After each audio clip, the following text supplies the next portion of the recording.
Paragraph का structure discuss किया था। उसके बाद फिर हम एसे के स्ट्रक्चर पे आए थे। हमने एसे के स्ट्रक्चर में एसे की बेसिक्स को डिस्कस किया था। ओवरव्यू दिया था मैंने कि आउटलाइन क्या होती है, आउटलाइन के साथ साथ इंट्रोडक्शन क्या होता है, बॉडी पैराग्राफ्स क्या होते हैं और कंक्लूजन क्या होता है। मैंने आपको दो स्टेप्स करवा दिए थे कि जब आप एक टॉपिक को सेलेक्ट करते हैं तो उसमें दो आपके फर्स्ट स्टेप्स होते हैं। नंबर 1 आपका पहला स्टेप है डिकोडिंग ऑफ द टॉपिक और नंबर 2 दूसरा स्टेप आपका है फॉर्मुलेशन ऑफ थीसिस स्टेटमेंट। मैंने यहां पर अपना एक स्ट्रक्चर के ऊपर इकोनॉमी वाले टॉपिक के ऊपर थीसिस स्टेटमेंट बनाई। उसके बाद मैंने इकोनॉमिक वॉर्स वाले पे थीसिस स्टेटमेंट बनाई। आपको लास्ट टाइम किसी किस्म का मसला इसमें है तो वो आप मुझसे पूछ लें।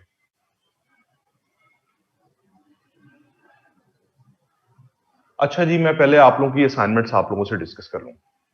आप लोगों की असाइनमेंट्स में एक दो स्टूडेंट्स ने तो मैंने कहा था स्ट्रक्चर लिखना है पैराग्राफ का, आपने सिर्फ थीसिस स्टेटमेंट लिख दी। मैंने आपको पैराग्राफ का स्ट्रक्चर कहा था। आप एटलीस्ट ये तो देखा करें कि एक टीचर जो आपको असाइन कर रहे हैं टास्क वो क्या है। इससे बड़ी गैर जिम्मेदारी तो कोई नहीं हो सकती कि आपको काम एक दिया जा रहा हो आप दूसरा कर रहे हो। इट मींस कि आपने बात ही नहीं सुनी। दूसरी चीज ये कि आप लोगों के कॉमन एरर्स क्या हैं, वो 2-3 किस्म के कॉमन एरर्स हैं।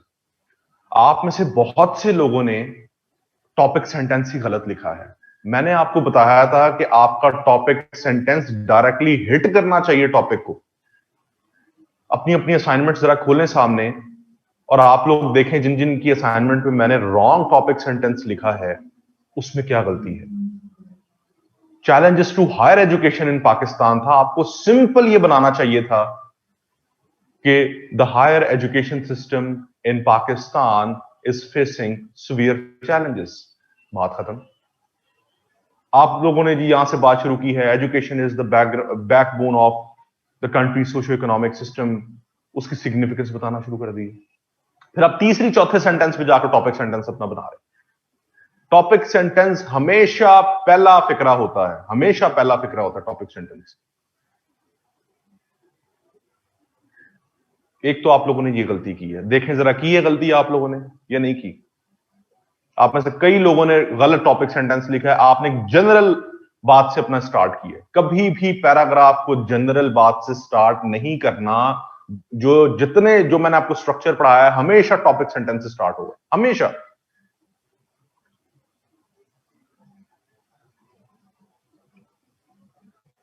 दूसरी आप लोग क्या गलती कर रहे हैं, आप लोगों में से बहुत से लोगों ने एग्जाम्पलिफिकेशन ही नहीं दी हुई।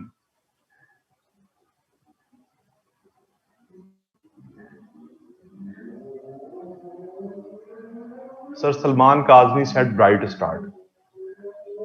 मैं आपसे बार बार कहता हूं कि जब एक टीचर पढ़ा रहा होता है उसकी बात को गौर से सुना करें। सर सलमान काज़मी ने आपको जो ब्राइट स्टार्ट का कहा है वो ब्राइट स्टार्ट इंट्रोडक्शन है। तो ब्राइट स्टार्ट इंट्रोडक्टरी पैराग्राफ की बात उन्होंने की है। मैं आपको बेसिक स्ट्रक्चर पढ़ा रहा हूं, आपको अगर अभी तक यही समझ नहीं आ रही तो मेरी समझ से बाहर है कि आप लोग पता नहीं कब समझेंगे। ये पहली क्लास है, आप जो मुझे तीसरी क्लास आज लग रही है इतनी डिटेल में स्ट्रक्चर पढ़ाते हुए फिर भी आपको बात समझ नहीं आ रही।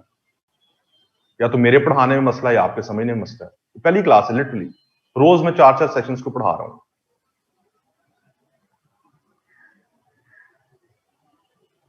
अगर नहीं समझ आ रही मुझे आप बता दें, कोई और टीचर आपको पढ़ा लेते हैं। अपना टाइम ना जाया करें, मेरा भी ना करें, मेरा ज्यादा कीमती है आप लोगों से टाइम। आपकी क्लास हो रही थी डॉक्टर अल्ताफ से, आप लोगों ने कहा था इस वजह से स्पेशल क्लास मुझे दोबारा दी गई। अगर आपको नहीं समझ आ रही तो प्लीज आप अपना और मेरा टाइम ना जाया करें, लिटरली ना जाया करें।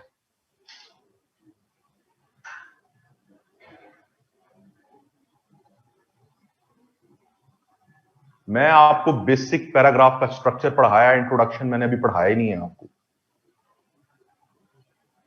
इंट्रोडक्शन नहीं पढ़ाया मैंने आपको भी, मैंने आपको इवन अभी आउटलाइन भी नहीं सिखाई, आज ही वो सिखानी है। मैंने आपको सिर्फ ये बताया है कि एक थीसिस स्टेटमेंट कैसे बनती है। उससे पहले मैंने आपको एक स्ट्रक्चर, बेसिक स्ट्रक्चर पढ़ाया पैराग्राफ का। अगर आपको उसमें कंफ्यूजन है किसी चीज का मैंने कह देता हूं कि सर आपको आसान सा आके स्ट्रक्चर बता देते हैं, अगर आपको नहीं डिटेल में समझ आ रही। डिटेल में पढ़ाता इस वजह से हूं कि आपकी एक एक चीज को मैं क्लियर करूं, आपकी मिसअंडरस्टैंडिंग्स को दूर करूं। अगर वो नहीं दूर हो रही तो कोई बात नहीं है, मुझे बता दें, अभी क्लास शुरू हुई है, मैं छोड़ देता हूं क्लास। समझने की चीज को कोशिश तो करें आप लोग। असाइनमेंट्स आप लोगों की आई हैं, आप लोगों की असाइनमेंट्स में मैं आपको टॉपिक दे रहा हूं कि आप एक पैराग्राफ राइटिंग करें, आप ऊपर से मुझे उठाकर थीसिस स्टेटमेंट लिख के भेज रहे हैं।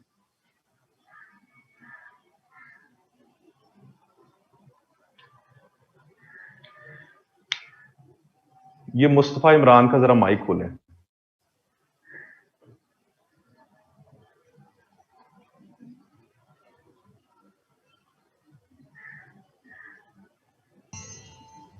अस्सलाम वालेकुम सर। जी वालेकुम सलाम। आपको क्या चीज समझ नहीं आ रही? एक अ, जेनेरिक स्टेटमेंट में और एक पैराग्राफ के स्ट्रक्चर में आपको डिफरेंस करना नहीं आ रहा? सर मुझे लग रहा था कि शायद आपने सिर्फ हमें वो दो एग्जांपल्स जेनेरिक स्टेटमेंट्स की दी थी ना, तो मुझे लग रहा था शायद हमने जो पैराग्राफ है ऐसे ही हमने इसको स्ट्रक्चर करना है। मैंने आपको एक स्ट्रक्चर दिया था पैराग्राफ का। Yes sir. स्ट्रक्चर, एक असाइनमेंट मैंने एक टॉपिक में से दी थी, टॉपिक तो मैंने 2-3 पढ़ाए थे आपको। मैंने आपको एक स्ट्रक्चर दिया था पैराग्राफ का। यस सर, ठीक, फिर बिल्कुल। आप किस चीज का मुझे कह रहे हैं कि मैंने जेनेरिक स्टेटमेंट पढ़ाई थी? फिर वो आपने economic Wars Wars light economic fronts और वो एक और टॉपिक था ना, आई थिंक इन दोनों के वो हमने मैंने जेनेरिक। आपको एक और चीज बना के दिखाई थी ताकि आपको समझ आ जाए। पहले फिर मैंने वो एक स्ट्रक्चर बनाई, उसकी एक एग्जांपल दे दी एक टॉपिक के साथ। इसमें कंफ्यूज होने वाली कौन सी बात?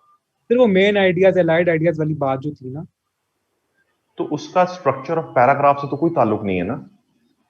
सर फिर वो क्या था?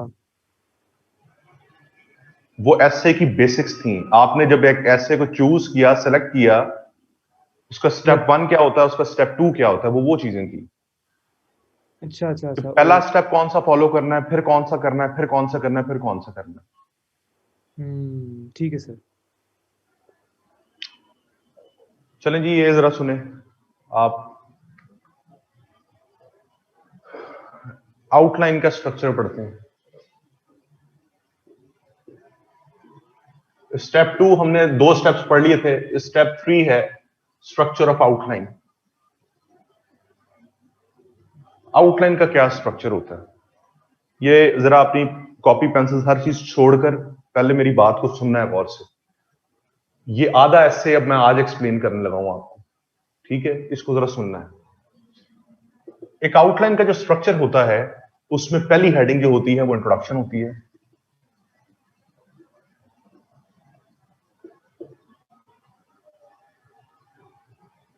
दूसरी जो है वो हेडिंग इसकी मेन हेडिंग होती है। लेट्स सपोज हम इकोनॉमिक चैलेंजेस ऑफ पाकिस्तान को डिस्कस कर रहे थे। अब स्ट्रक्चर थ्रू आउट हम अपने स्ट्रक्चर को उसी के ऊपर अप्लाई करेंगे। एक ऐसे का टॉपिक लिया था इकोनॉमिक चैलेंजेस ऑफ पाकिस्तान, उसका हमने स्टेप 1 किया डिकोडिंग, उसके बाद हमने स्टेप 2 किया थीसिस स्टेटमेंट।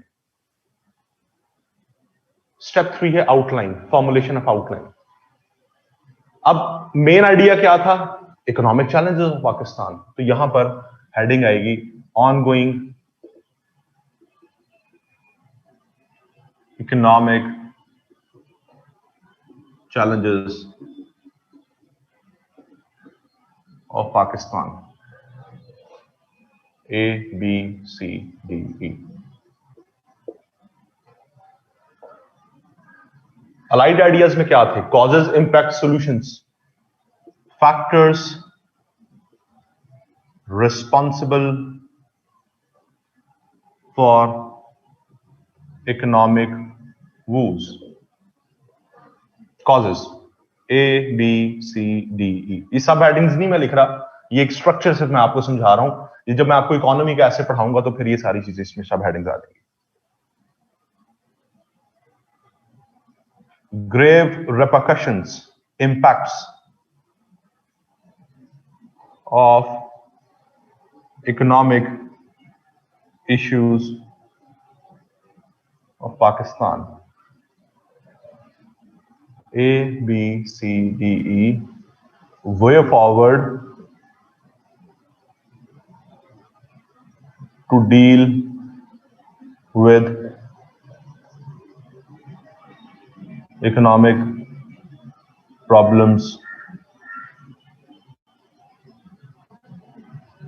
पाकिस्तान, ABCDE, और आखिर में आएगा कंक्लूजन। कंक्लूजन के नीचे कोई हेडिंग नहीं होती। ये एक फॉर्मल स्ट्रक्चर होता है आपकी आउटलाइन का। सबसे पहले आप इंट्रोडक्शन लिखते हैं, इंट्रोडक्शन की हेडिंग देते हैं नंबर 1, इसके नीचे कुछ नहीं आता, कुछ भी नहीं आता इसके नीचे। उसके नीचे आप, उसके बाद आपका मेन आइडिया 1, उसके बाद आपके उसके नीचे सब हेडिंग्स, फिर आपका अलाइड आइडिया, उसके नीचे सब हेडिंग्स, फिर अलाइड आइडिया, उसके नीचे सब हेडिंग, फिर अलाइड आइडिया, उसके नीचे सब हेडिंग, और आखिर में कंक्लूजन। कंक्लूजन के नीचे भी आप कुछ नहीं लिखते। ये एक स्टैंडर्ड स्ट्रक्चर होता है आपकी आउटलाइन का। अब इसमें जरा बातें 5-6 बहुत इंपॉर्टेंट करने जा रहा हूं, उसको जरा गौर से सुनना। पहली बात, कुछ स्टूडेंट्स पूछते हैं, गौर से एक एक बात को सुनते जा रहे हैं। कुछ स्टूडेंट्स पूछते हैं, या कुछ स्टूडेंट्स का ये कहना है कि जी हमें तो फलां सर ने कहा था कि आप अपनी आउटलाइन में भी थीसिस स्टेटमेंट लिख सकते हैं, आप जी यहां पर थीसिस स्टेटमेंट लिख सकते हैं, यहां थीसिस स्टेटमेंट लिखी, और जो आपने रफ में थीसिस स्टेटमेंट बनाई थी उसको यहां पे लिख दें और नीचे अपनी आउटलाइन शुरू कर दें। आउटलाइन के अंदर थीसिस स्टेटमेंट डालना ऑप्शनल है, कंपलसरी नहीं है, मैंडेटरी नहीं है। अगर आप डालना चाहते हैं तो डाल दें, नहीं डालना चाहते तो ना डालें। अगर आप मुझसे मेरी सजेशन लेंगे तो मैं आपको यही कहूंगा कि आप ना डालें। उसकी वजह, अगर तो ये थीसिस स्टेटमेंट आपने बिल्कुल ठीक बनाई है तो वेरी गुड, बिल्कुल सही है। लेकिन अगर ये आपकी थीसिस स्टेटमेंट ठीक नहीं है, तो पहली चीज आउटलाइन जब एग्जामिनर पढ़ेगा, आपके एस्से का पहली चीज ही आउटलाइन है, और आउटलाइन पे पहली चीज आपने ऊपर थीसिस स्टेटमेंट, आपने अपना स्टांस लिखा हुआ है। अगर उस स्टांस में कोई कंफ्यूजन है या वो एग्जामिनर उससे इंप्रेस नहीं हुआ, तो यहीं पर आपका जो है वो एस्से फेल हो सकता है, क्योंकि एग्जामिनर को समझ नहीं आई आपकी थीसिस स्टेटमेंट, आपका स्टांस ही समझ नहीं आया। जब आपका स्टांस समझ नहीं आया, तो उस स्टांस की बेस पे तो आप पूरा एस्से लिख रहे हैं, वो उसको कैसे समझ आएगा? तो इसलिए यहां आउटलाइन से ऊपर थीसिस स्टेटमेंट लिखना रिस्की है। मैं आपको सजेस्ट करूंगा ना लिखें, लेकिन फिर भी आप लिखना चाहें तो जरूर लिखें। ठीक है जी, ऑप्शनल है। थीसिस स्टेटमेंट मैंने उस दिन भी बताया था, सिर्फ इंट्रोडक्शन में, एस्से के इंट्रोडक्शन में और एस्से के कंक्लूजन में आएगी। ये 2 पैराग्राफ्स में आएगी, और ये कहां आएगी ये मैं आज आपको बताऊंगा। ठीक हो गया।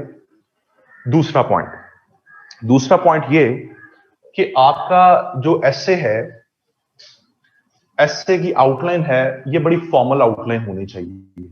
फॉर्मल स्ट्रक्चर एक आउटलाइन का ये होता है, जो मेन हेडिंग्स होती हैं वो 1 2 3 4 5 6, और जो सब हेडिंग्स होती हैं ABCDE, इस तरह से सब हेडिंग्स आप डालते हैं। ये एक फॉर्मल स्ट्रक्चर होता है। कुछ स्टूडेंट्स क्या कहते हैं, यहां पर एरो डाल दिया, यहां पर टिक लगा दिया, या स्टार बना दिया, गोल दायरा बना दिया, ये इनफॉर्मल सिंबल्स हैं। एकेडमिक राइटिंग में इन सिंबल्स की कोई गुंजाइश नहीं होती। ठीक है, तो आपकी जो आउटलाइन है वो एक स्टैंडर्ड के मुताबिक होनी चाहिए। उसके अंदर आपकी स्टैंडर्ड्स नजर आ रहे हैं, जो मेन हेडिंग्स 1 2 3, सब हेडिंग्स ABCD। ठीक है, अच्छा। और अगर कोई सब हेडिंग की कोई सब हेडिंग आ जाए, वो डालनी पड़ जाए, अव्वल तो डालने की जरूरत नहीं है, इतनी आपको कंप्लेक्स आउटलाइन बनाने की जरूरत नहीं है। लेट सपोज ये ए पॉइंट है, इसके भी आप अगर सब पॉइंट्स बनाना चाहते हैं, उसको आप रोमन में लिख दें। ठीक है जी, अव्वल तो ये करने की आपको जरूरत नहीं है, आप इतनी कंप्लेक्स आउटलाइन ना बनाएं। ये 2 पॉइंट समझ आए किसी को? यहां पे किसी का कोई क्वेश्चन तो पूछते मुझसे।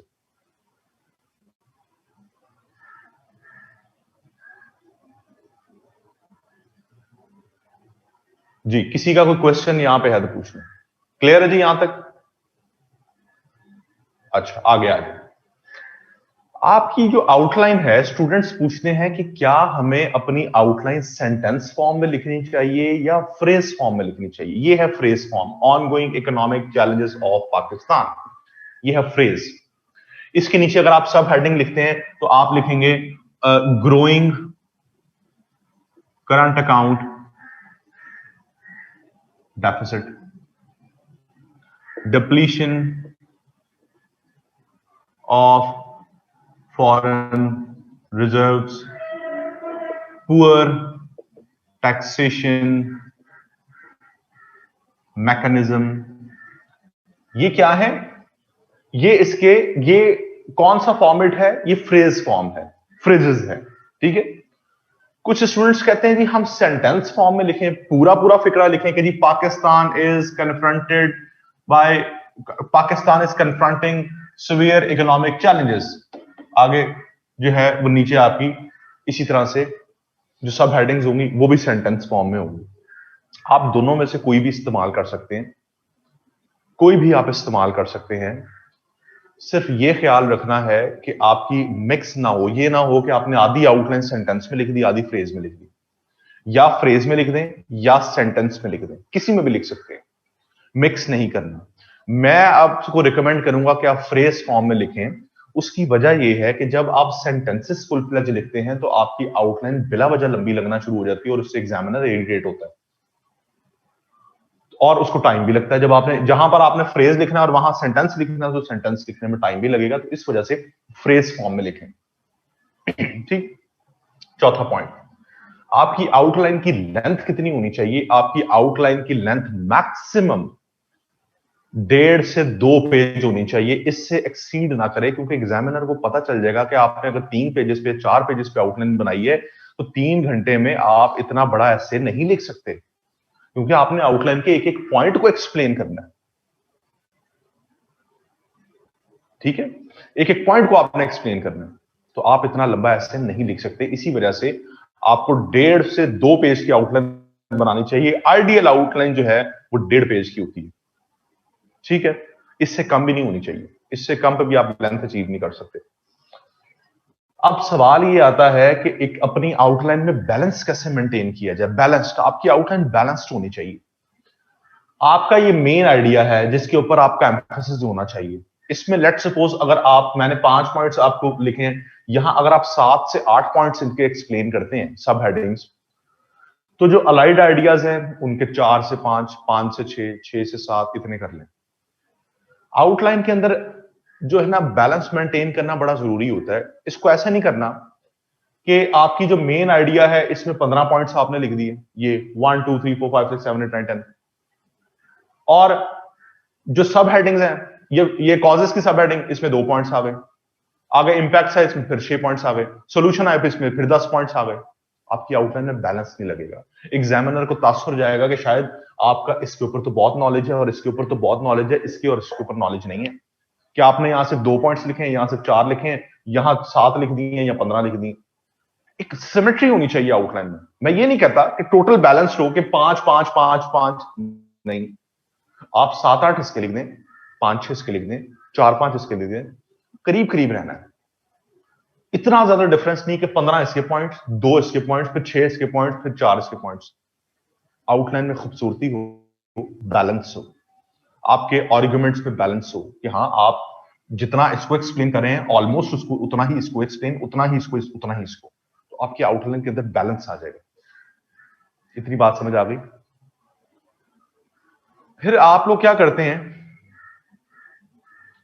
ये आप अभी सवाल ना पूछिए जी, मैं अभी सारे सवाल को एड्रेस करता हूं, अभी सिर्फ बात को समझे मेरी, अभी बात को समझे, मैं सारे सवाल लेता हूं आप लोगों से। अच्छा, अब कुछ स्टूडेंट्स जो है ना उनका टाइम मैनेजमेंट का मसला आता है। वो अपनी आउटलाइन तो बहुत लंबी बना लेते हैं, लेकिन जब वो अपना ऐसे लिखना स्टार्ट करते हैं और जब ऐसे टाइम खत्म होने लगता है, पता चलता है कि अभी वो यहां तक पहुंचे हैं, अभी नीचे सारा ऐसे पड़ा हुआ। फिर वो क्या करते हैं, फिर वो, क्योंकि आपने हर पॉइंट पे पैराग्राफ लिखना है, तो फिर वो टाइम बचाने के लिए और इस पूरी आउटलाइन को मुकम्मल करने के लिए क्या करते हैं, ब्लंडर्स करते हैं, बड़े बड़े ब्लंडर्स करते हैं। कैसे? वो ये करते हैं कि लेट्स सपोज ये ABCDE, ये 5 पॉइंट्स हैं, इन 5 पॉइंट्स पे हर पॉइंट पे आपने एक पैराग्राफ लिखना है, और वो कौन सा पैराग्राफ होना चाहिए, टॉपिक सेंटेंस वाला। अब वो स्टूडेंट्स क्या करते हैं, इन 3 पॉइंट्स को मर्ज करके एक पैराग्राफ में डाल देते हैं टाइम बचाने के लिए। यहां पर एग्जामिनर आपको फेल करता है। क्यों फेल करता है? क्योंकि आपने 2 गलतियां की, वॉयलेशंस की। Number 1, violation of the structure of paragraph, जो आपको कहता है कि एक पैराग्राफ में सिर्फ एक बात होगी, आपने 3 बातें कर दी। दूसरा, आपने एग्जामिनर को बता दिया कि आपसे टाइम मैनेज नहीं हुआ, आपको टाइम मैनेजमेंट नहीं आती, यही तो वो देख रहा है एग्जाम में, इस वजह से वो आपको फेल करेगा। करते हैं आप ये लोग ये गलती, आप सब लोग ये गलती करते हैं। जब टाइम कम रह जाता है, ये 3 पैराग्राफ को मर्ज करके एक में डाल दिया। Violation of the structure of paragraph. अगली बात सुने, मैंने आपको क्या पढ़ाया था जब स्ट्रक्चर पैराग्राफ का पढ़ाया था? मैंने आपको कहा था कि एक एसे का जो स्ट्रक्चर होता है उसके अंदर इंट्रोडक्शन होता है, ये इंट्रोडक्शन है, और ये इसका कंक्लूजन है। इंट्रोडक्शन और कंक्लूजन के नीचे ये एसे की बॉडी होती है, बॉडी। और बॉडी में जितने पॉइंट्स हैं, हर पॉइंट पे आपने एक पैराग्राफ लिखना है। वो पैराग्राफ होगा जो टॉपिक सेंटेंस से शुरू होगा, कंक्लूजन पे खत्म होगा। ये बताया था मैंने आपको। ये बॉडी है, इसमें आपको जितने पॉइंट्स नजर आ रहे हैं, हर पॉइंट पे आपने एक पैराग्राफ लिखना। इसलिए मैंने आपको स्ट्रक्चर पैराग्राफ का पढ़ाया था। अब आप ग्रोइंग करंट अकाउंट डेफिसिट पे जब आप एक पैराग्राफ लिखेंगे, उसका टॉपिक सेंटेंस क्या होगा? उसका होगा कि Pakistan is facing very serious economic challenges, that is growing current account deficit. Simple. आपका टॉपिक सेंटेंस से आपका ये स्टार्ट होना चाहिए, और उस पैराग्राफ में सिर्फ करंट अकाउंट डेफिसिट की बात होगी और किसी इकोनॉमिक चैलेंज की बात नहीं होगी। उसके किसी कॉज की बात नहीं होगी कि इस करंट अकाउंट डेफिसिट के कॉजेस क्या हैं, इसके इंपैक्ट्स क्या हैं, इसके सॉल्यूशंस क्या हैं, क्योंकि कॉजेस, इंपैक्ट, सॉल्यूशन आपने प्रॉब्लम्स यहां पर डिस्कस करने हैं। सिर्फ करंट अकाउंट डेफिसिट जो एक चैलेंज है उसकी बात होगी। ये चीज मैंने आपको सिखाई थी एस पैराग्राफ के स्ट्रक्चर में। और अगर आपको पैराग्राफ का स्ट्रक्चर लिखना आ गया है तो आपको ऐसे लिखना आ गया, आपने ये पूरे में यही तो करना है काम। पीछे तो सिर्फ इंट्रोडक्शन और कंक्लूजन रह जाता है। उसके अलग स्ट्रक्चर है जो भी आउटलाइन के बाद में पढ़ाने जा रहा हूं। तो बात समझ आइए आपको कि ये टॉपिक सेंटेंस से फिर अगला depletion of foreign exchange reserve. इसका टॉपिक सेंटेंस क्या होगा? Depletion of foreign exchange reserve is an other challenge confronted by Pakistan right now. हर पॉइंट टॉपिक सेंटेंस से शुरू होगा। अब आपने क्या गलती की है? वो जो ब्राइट स्टार्ट वाली बात कर रहे थे, उस ब्राइट स्टार्ट का क्या फायदा है? आपको स्ट्रक्चर को यहां पर टॉपिक सेंटेंस से शुरू करना है। ये चीज मैं उस टाइम से सिखा रहा हूं आपको कि बॉडी पैराग्राफ में कोई भी पॉइंट है वो टॉपिक सेंटेंस से स्टार्ट होने, डायरेक्टली टॉपिक को हिट करें।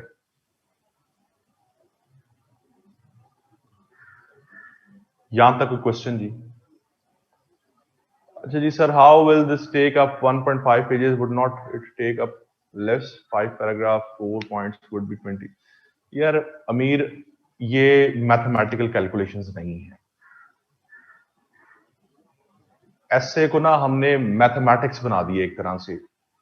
अब मैंने 1.5 पेज का है तो उन्होंने मुझे पूरी कैलकुलेशन निकाल के दे दी है कि जी 1.5 में इतनी लाइंस में मैं अगर ये पैराग्राफ इतने पॉइंट्स लिख लूंगा, इस पैराग्राफ में इतने पॉइंट्स लिखूंगा, तो 1.5 कैसे होगा? आप लिख के देखें, हो जाएगा। ठीक है, 1.5 हो जाएगा।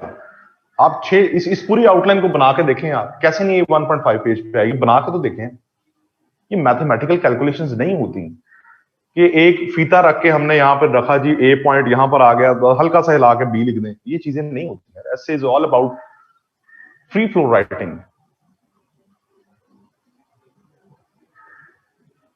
इसमें कोई क्वेश्चन है तो पूछें। और यहां तक किसी किस्म का कोई क्वेश्चन जी? किसी किस्म का कोई क्वेश्चन है पूछें। Do we give a separate paragraph for the main heading? आगा मैं बताता हूं उस चीज को, अभी बताता हूं, एक्सप्लेन करता हूं उस चीज को। अच्छा जी, अच्छा जी, अब मैं बहुत इंपॉर्टेंट चीज आप लोगों को बताने जा रहा हूं जो आपकी कॉन्सेप्चुअल अंडरस्टैंडिंग के लिए बड़ी जरूरी है। इसको जरा गौर से सुनना है, गौर से सुनना है, तो छोड़ दें हर चीज, और सवाल वगैरह भी किसी ने नहीं पूछने। मैंने आपको बताया कि आपने ये जो पैराग्राफ का स्ट्रक्चर है इसको अप्लाई करना है ये हर पॉइंट के ऊपर बॉडी पैराग्राफ्स में जितने पॉइंट्स आएंगे उन हर पॉइंट पे एक पैराग्राफ होगा। ये जो पैराग्राफ का स्ट्रक्चर है ना, ये सिर्फ अप्लाई होता है सब हेडिंग्स के ऊपर।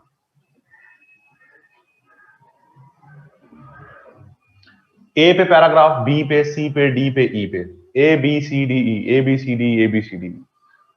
ये जो मेन हेडिंग्स होती है ना, इन पे आप स्ट्रक्चर पैराग्राफ का अप्लाई नहीं करते। इन पे स्ट्रक्चर आता है ट्रांजिशन पैराग्राफ का। इन्हें कहते हैं ट्रांजिशन पैराग्राफ।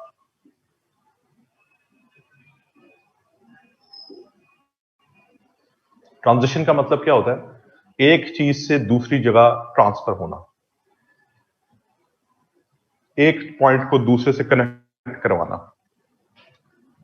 जब आप इंट्रोडक्शन लिख लेते हैं पूरा, आपने इंट्रोडक्शन वाइंड अप कर लिया, एक पेज का, 1.5 का, 2 का।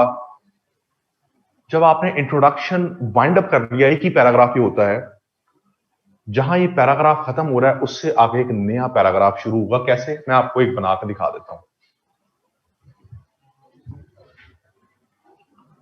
यहां से आपका एक पैराग्राफ, आपका इंट्रोडक्शन स्टार्ट हुआ, आपने ऐसे लिखना स्टार्ट किया, ये चलता जा रहा है इंट्रोडक्शन।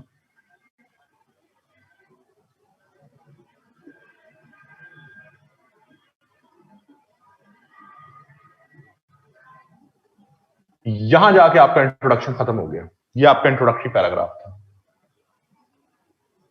इंट्रोडक्टरी पैराग्राफ से आगे इस ऑनगोइंग इकोनॉमिक चैलेंजेस पे आप एक छोटा सा 2 सेंटेंसेस का पैराग्राफ लिखेंगे, जिसे कहते हैं ट्रांजिशन पैराग्राफ। वो क्या होगा? अब मैं लिखता हूं, द इकोनॉमिक challenges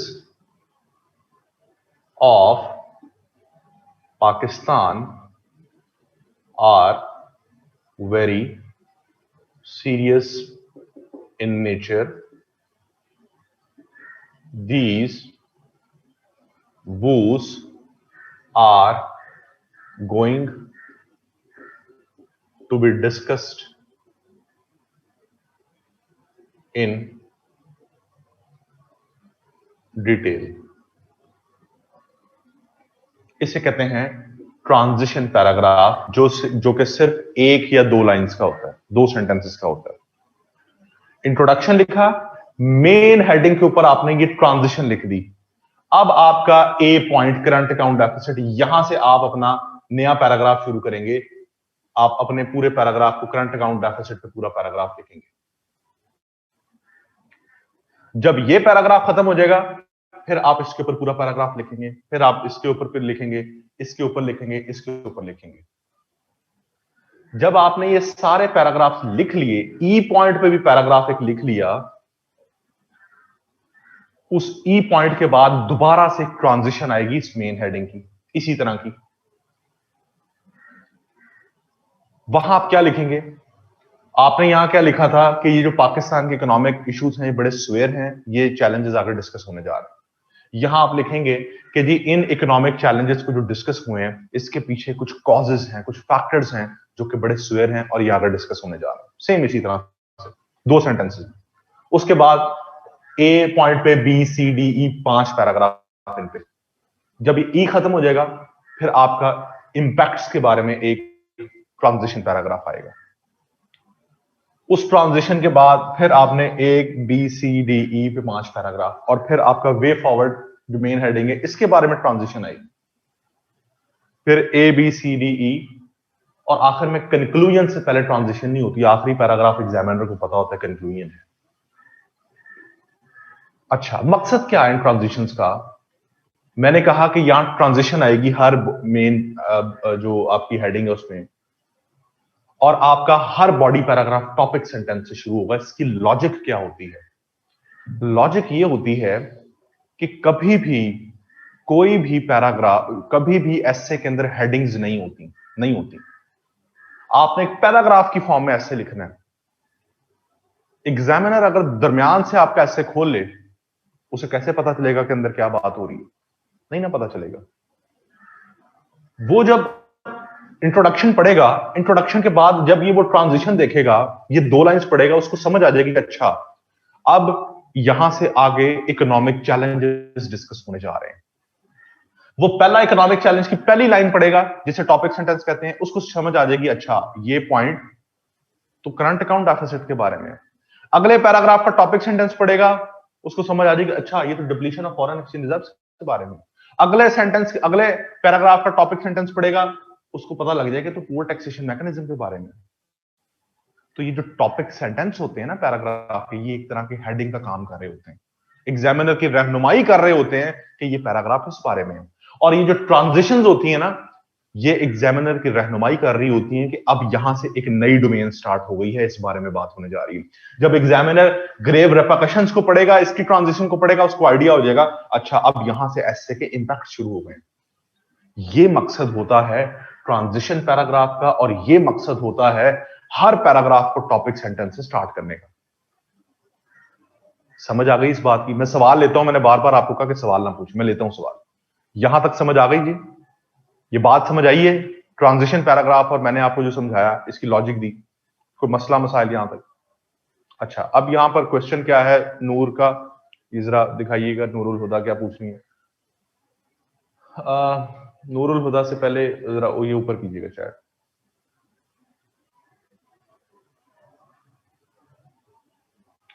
नंबर 1 2 3 4 ये मेन हेडिंग्स को कितनी रखनी चाहिए? ये मेन हेडिंग्स हर एसे के अंदर डिफरेंट होंगी, एसे के टॉपिक के ऊपर डिपेंड करता है, 3 भी हो सकती हैं, 4 भी हो सकती हैं। अगर एसे क्रिटिकल बेस पे हो तो क्रिटिकल व्यू भी कंक्लूजन में आएगा, क्रिटिकल व्यू नहीं आएगा। क्रिटिकल बेस पे किस बेस पे आप करना चाहती हैं? इशू बेस्ड टॉपिक पर कभी भी क्रिटिकल नहीं होते, हों भी तो यही स्ट्रक्चर, एसे की कोई भी नेचर होगी उसका ये स्ट्रक्चर होता है, कोई भी आ जाए उसका यही स्ट्रक्चर है, इसी पैटर्न को आपने फॉलो करना है, और ये स्टैंडर्ड स्ट्रक्चर है। Can we colour code the topic sentence with a marker? नहीं, आपने इसको कलर नहीं करना, वो तो फिर हेडिंग लगेगी। अगर आप टॉपिक सेंटेंस को कलरफुल कर देंगे, ब्लैक पॉइंटर से लिख देंगे, तो हेडिंग लगना शुरू हो जाएगी। ऐसे में हेडिंग्स नहीं होती, इस तरह का रिस्क नहीं लेना आप।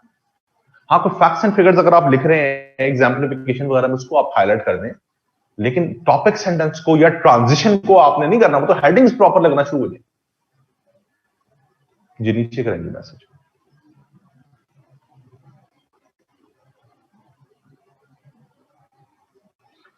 Sir, are these transition paragraphs the section opener and they need to be centralized? देखें जी, ये सिर्फ सेक्शन ओपनर्स हैं कि आपको एक रहनुमाई करनी एग्जामिनर की कि अब ये डोमेन स्टार्ट होने जा रही है। ये 2 सेंटेंसेस का एक पैराग्राफ होगा छोटा सा, जिससे कहते हैं ट्रांजिशन पैराग्राफ। ठीक है, अच्छा जी। सर सब हेडिंग्स में टॉपिक सेंटेंस में ऐसे टॉपिक का होगा या सब हेडिंग? अब इसमें जी जो सब हेडिंग्स हैं, टॉपिक सेंटेंस हमेशा जो टॉपिक वो ये टॉपिक होता है, ये आपका सब हेडिंग का जो टॉपिक है, ये इसका टॉपिक सेंटेंस बनाना है। टॉपिक का क्यों बनाएंगे आप?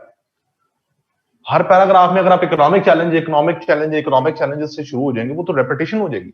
मैं ये कह रहा हूं ये आपका एक टॉपिक है, इसके ऊपर एक पैराग्राफ लिखना है, तो टॉपिक सेंटेंस ये होगा। हाउ मच कोटेशन इन एसे? एसे में कोटेशन लाजमी नहीं है, डालना चाहें तो जितनी मर्जी डालें, ना डालना चाहे तो कोई भी ना डालें, कोटेशन लाजमी नहीं होती। Can we underline the facts and figures? नहीं, आपको अंडरलाइन नहीं करना, वो बहुत बुरा लगता है। आप पॉइंटर से हाईलाइट कर सकते हैं, अंडरलाइन नहीं करें, वो बहुत बुरा लगता है अंडरलाइन किया हुआ। Can we use other than blue black pointer? नहीं, आप ब्लू और ब्लैक के बगैर के अलावा सीएसएस में कोई रंग इस्तेमाल नहीं कर सकते, कलर इस्तेमाल नहीं कर सकते।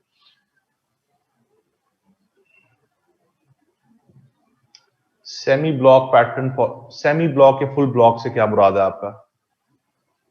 इनका माइक ओपन करें शरीहा का। इतनी ज्यादा एग्जाम्पलिफिकेशन कैसे याद करें फॉर एवरी पैरा? आपको याद करने की जरूरत नहीं, आप रोज अखबार पढ़ा करें, आपको फैक्ट्स एंड फिगर्स याद हो जाएंगे।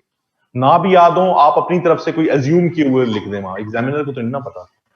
अगर आपको इकोनॉमी, बात सुन एक सेकंड, वालेकुम सलाम, एक सेकंड। अगर आप उधर को फैक्ट्स एंड फिगर लिख रही है इकोनॉमी का, आपको भूल गया है, तो आप अपनी तरफ से एज्यूम करके लिख दें। एग्जामिनर को इकोनॉमिस्ट नहीं बैठा हुआ, वो इंग्लिश लिटरेचर का बंदा, उसको तो नहीं पता, इतनी मैनिपुलेशन चलती है। जी शजीहा, आप क्या बात कर रही हैं सेमी ब्लॉक पैटर्न और फुल ब्लॉक पैटर्न का? मुझे इसकी समझ नहीं आई आपके क्वेश्चन की। सर जिस तरीके से लेटर्स में होता है कि हम फुल लेफ्ट से अपना जो सेंटेंसेस होते हैं वो फुल ब्लॉक से स्टार्ट करते हैं, बट सेमी ब्लॉक में होता है कि हम फर्स्ट सेंटेंस जो है वो बीच लाइन से स्टार्ट करते हैं, then we go for left intent. तो मुझे उसके लिए गाइड कर दीजिए कि हम टोटली लेफ्ट से शुरू करेंगे, हम सेमी को प्रेफर करेंगे। नहीं, आप टोटली लेफ्ट से स्टार्ट करेंगे, totally left. Okay then, okay thank you sir. Can we add flow charts and diagrams in essay? कतन नहीं। आप मैप्स, फ्लो चार्ट्स, डायग्राम्स ये कभी भी ऐसे के अंदर नहीं कर सकते, इसको इस्तेमाल नहीं कर सकते, कभी भी नहीं कर सकते।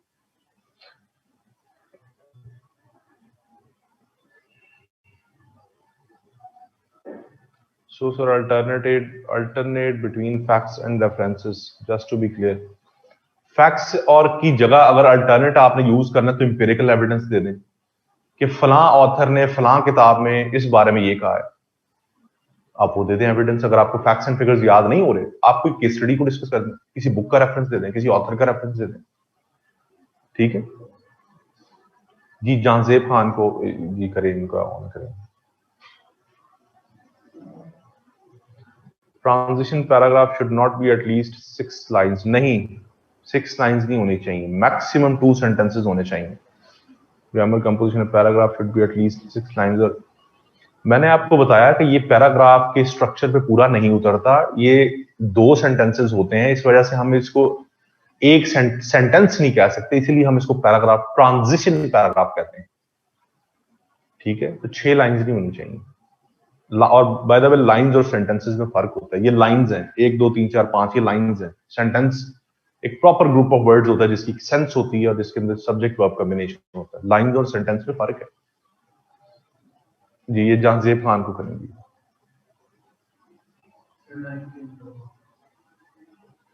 जी। जांजेब आप बात करें, क्या करना चाह रहे हैं अनम्यूट करके।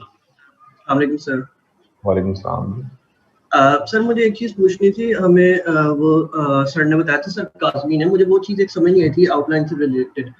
उन्होंने कहा था कि हम जब अपने रफ पेज पे आउटलाइन सारी लिख लेंगे एक बार, तो फिर हम अपने जब मेन एसे स्टार्ट करेंगे, तो उन्होंने सजेस्ट ये किया था कि हम पहले, जैसे आपने अपना सेकंड पॉइंट लिखा है ऑनगोइंग इकोनॉमिक चैलेंजेस, उन्होंने कहा पहले आप ये वाली उसकी हेडिंग में, उसके बाद अपनी जो मेन एसे में ए पॉइंट लिखें, उसको फिर बॉडी में एक्सप्लेन करें, फिर बी पॉइंट लिखें हेडिंग में आके, फिर उसको बॉडी में एक्सप्लेन करें, उसको सारा पैराग्राफ उसका लिखें, फिर सी पॉइंट आके लिखें। इस तरह उन्होंने कहा कि आपका तरीका ये होना चाहिए, उससे आपका टाइम बच जाएगा।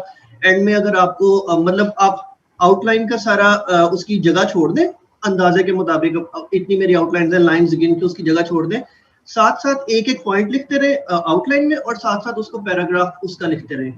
तो मुझे तो आप ये सजेस्ट करते हैं सर, मुझे ये कुछ ठीक नहीं लग रहा था, अगर आप इस तरह सजेस्ट करते हैं।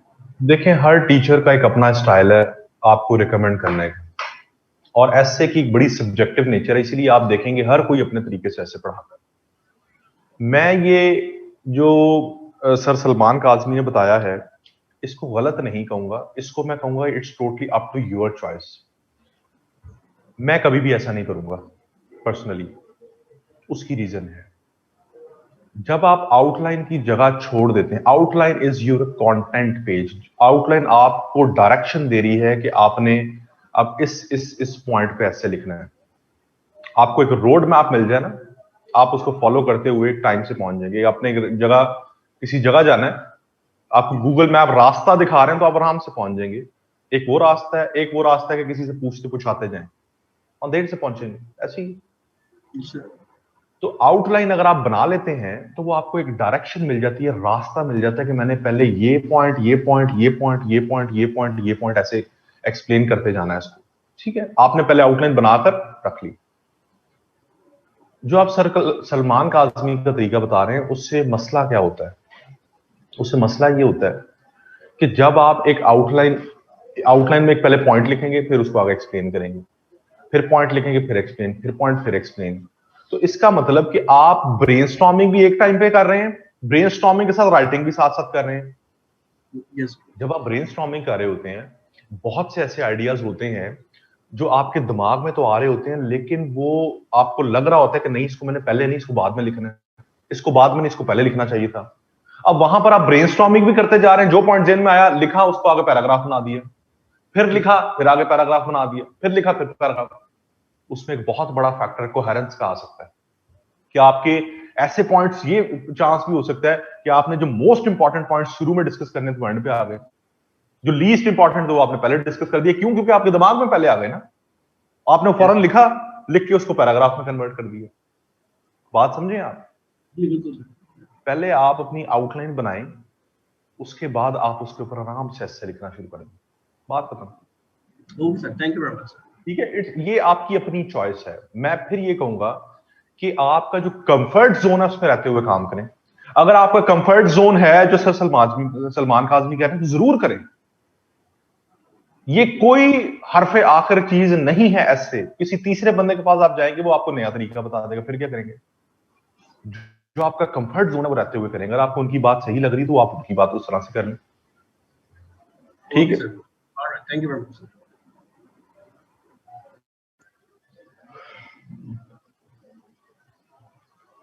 How much does essay marking depend on essay structure, perfection, quality of content, which factors will more? ये सारे फैक्टर्स इक्वली इंपॉर्टेंट हैं। आपका एसे का स्ट्रक्चर, उसमें क्वालिटी, हर चीज इक्वली इंपॉर्टेंट है। उस्मान को जी करें अनम्यूट।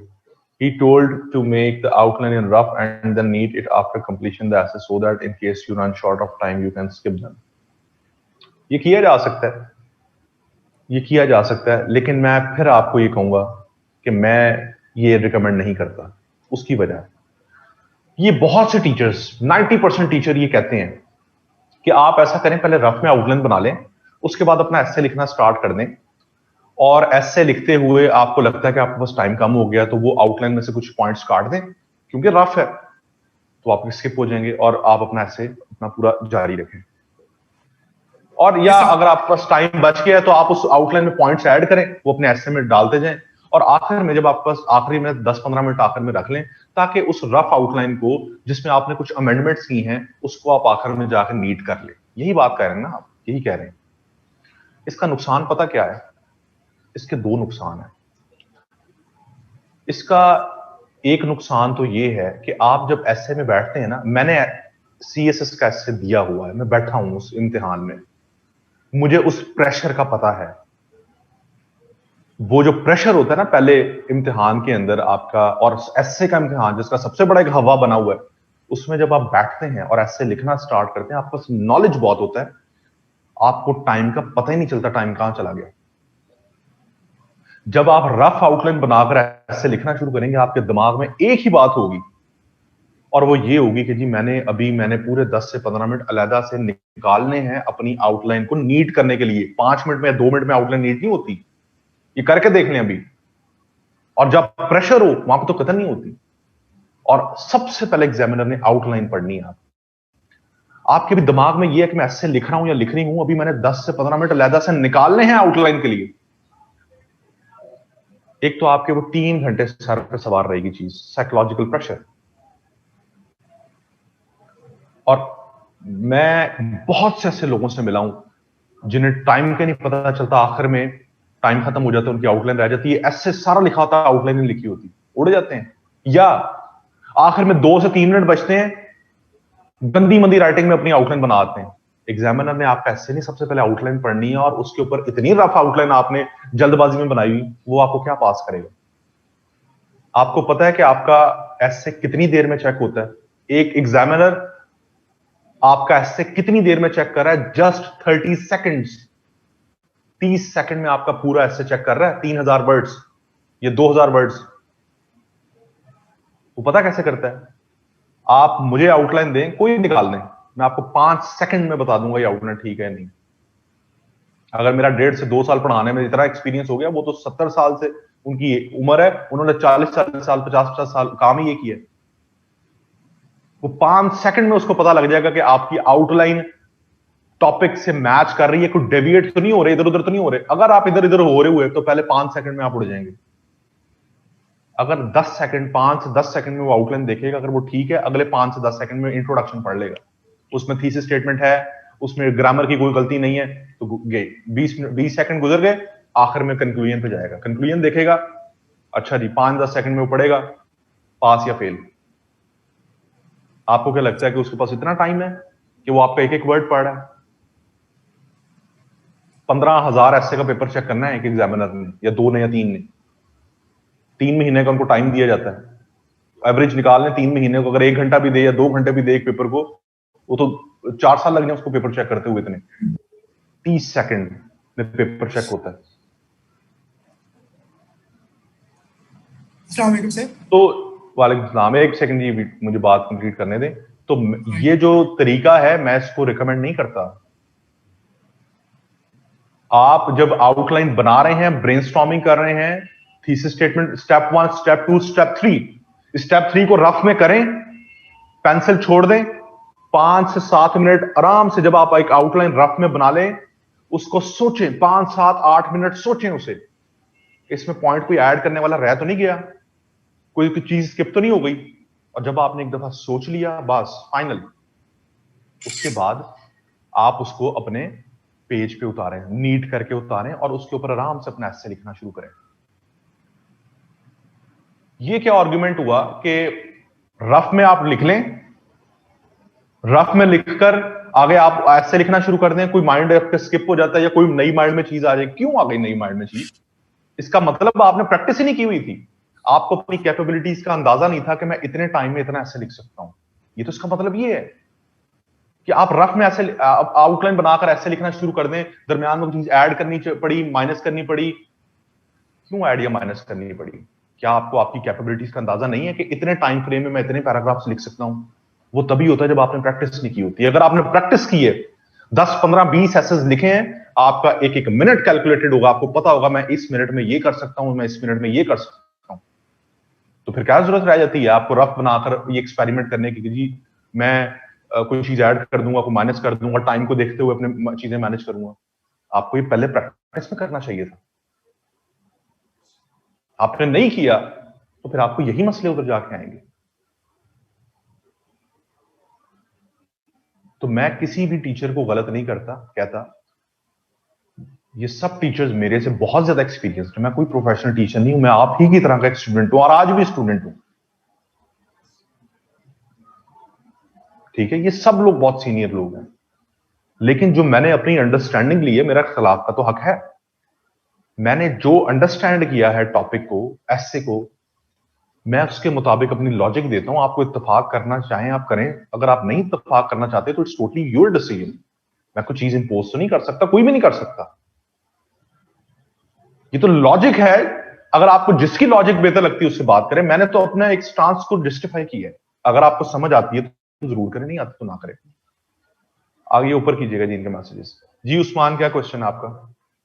सर मेरा क्वेश्चन ये है कि जब हम ट्रांजिशन पैराग्राफ से हम सब पैराग्राफ पे जाएंगे तो उधर क्या जो हमारा कंक्लूजन है according to your given standard, तो उसमें हम अपना जो पैराग्राफ है उसे कंक्लूड करेंगे? किस पैराग्राफ को? सब हेडिंग का, जो हमारा सब हेडिंग पैराग्राफ जो है। हाँ जी, सब हेडिंग को आप कंक्लूड करेंगे जी। सब हेडिंग को तो आपने टॉपिक सेंटेंस से लेकर कंक्लूजन तक चलाना है ना। ऑलराइट सर, बस यही कंफ्यूजन थी, बात बिल्कुल सही जा रही है। ठीक है। अच्छा जी, he told to make the outline rough। अच्छा जी, नीचे आ जाए sir, Salman sir, to make our rough page neat outline then explain the context। नीचे आ जाए जी, ये मैं आंसर कर चुका हूँ उसको।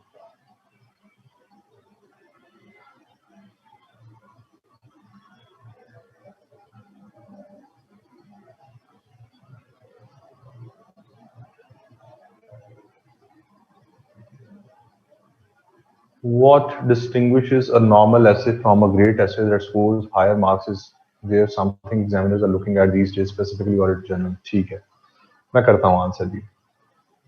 अच्छा जी, ये कह रहे हैं कि नॉर्मल एसे और एक ग्रेट एसे में क्या फर्क है? ग्रेट एसे को हम कंसिडर करते हैं कि जी एसे के अंदर 60 नंबर जिसके आए हों या 70 नंबर जिसके आए हों। ये मैं पहले चीज एक्सप्लेन कर चुका हूं, खैर दोबारा कर देता हूं। देखें जी, जो लोग 60 to 70 मार्क्स लेते हैं ना, वो हमेशा लिटरेरी एसे अटेम्प्ट करते हैं, आर्गुमेंटेटिव एसे। आप कभी नहीं देखेंगे कि उन्होंने ग्लोबल वार्मिंग पे करके 70 नंबर ले लिए, उन्होंने new war fronts line, economic zone पे, इशू बेस्ड टॉपिक पे करके 70 मार्क्स ले लिए।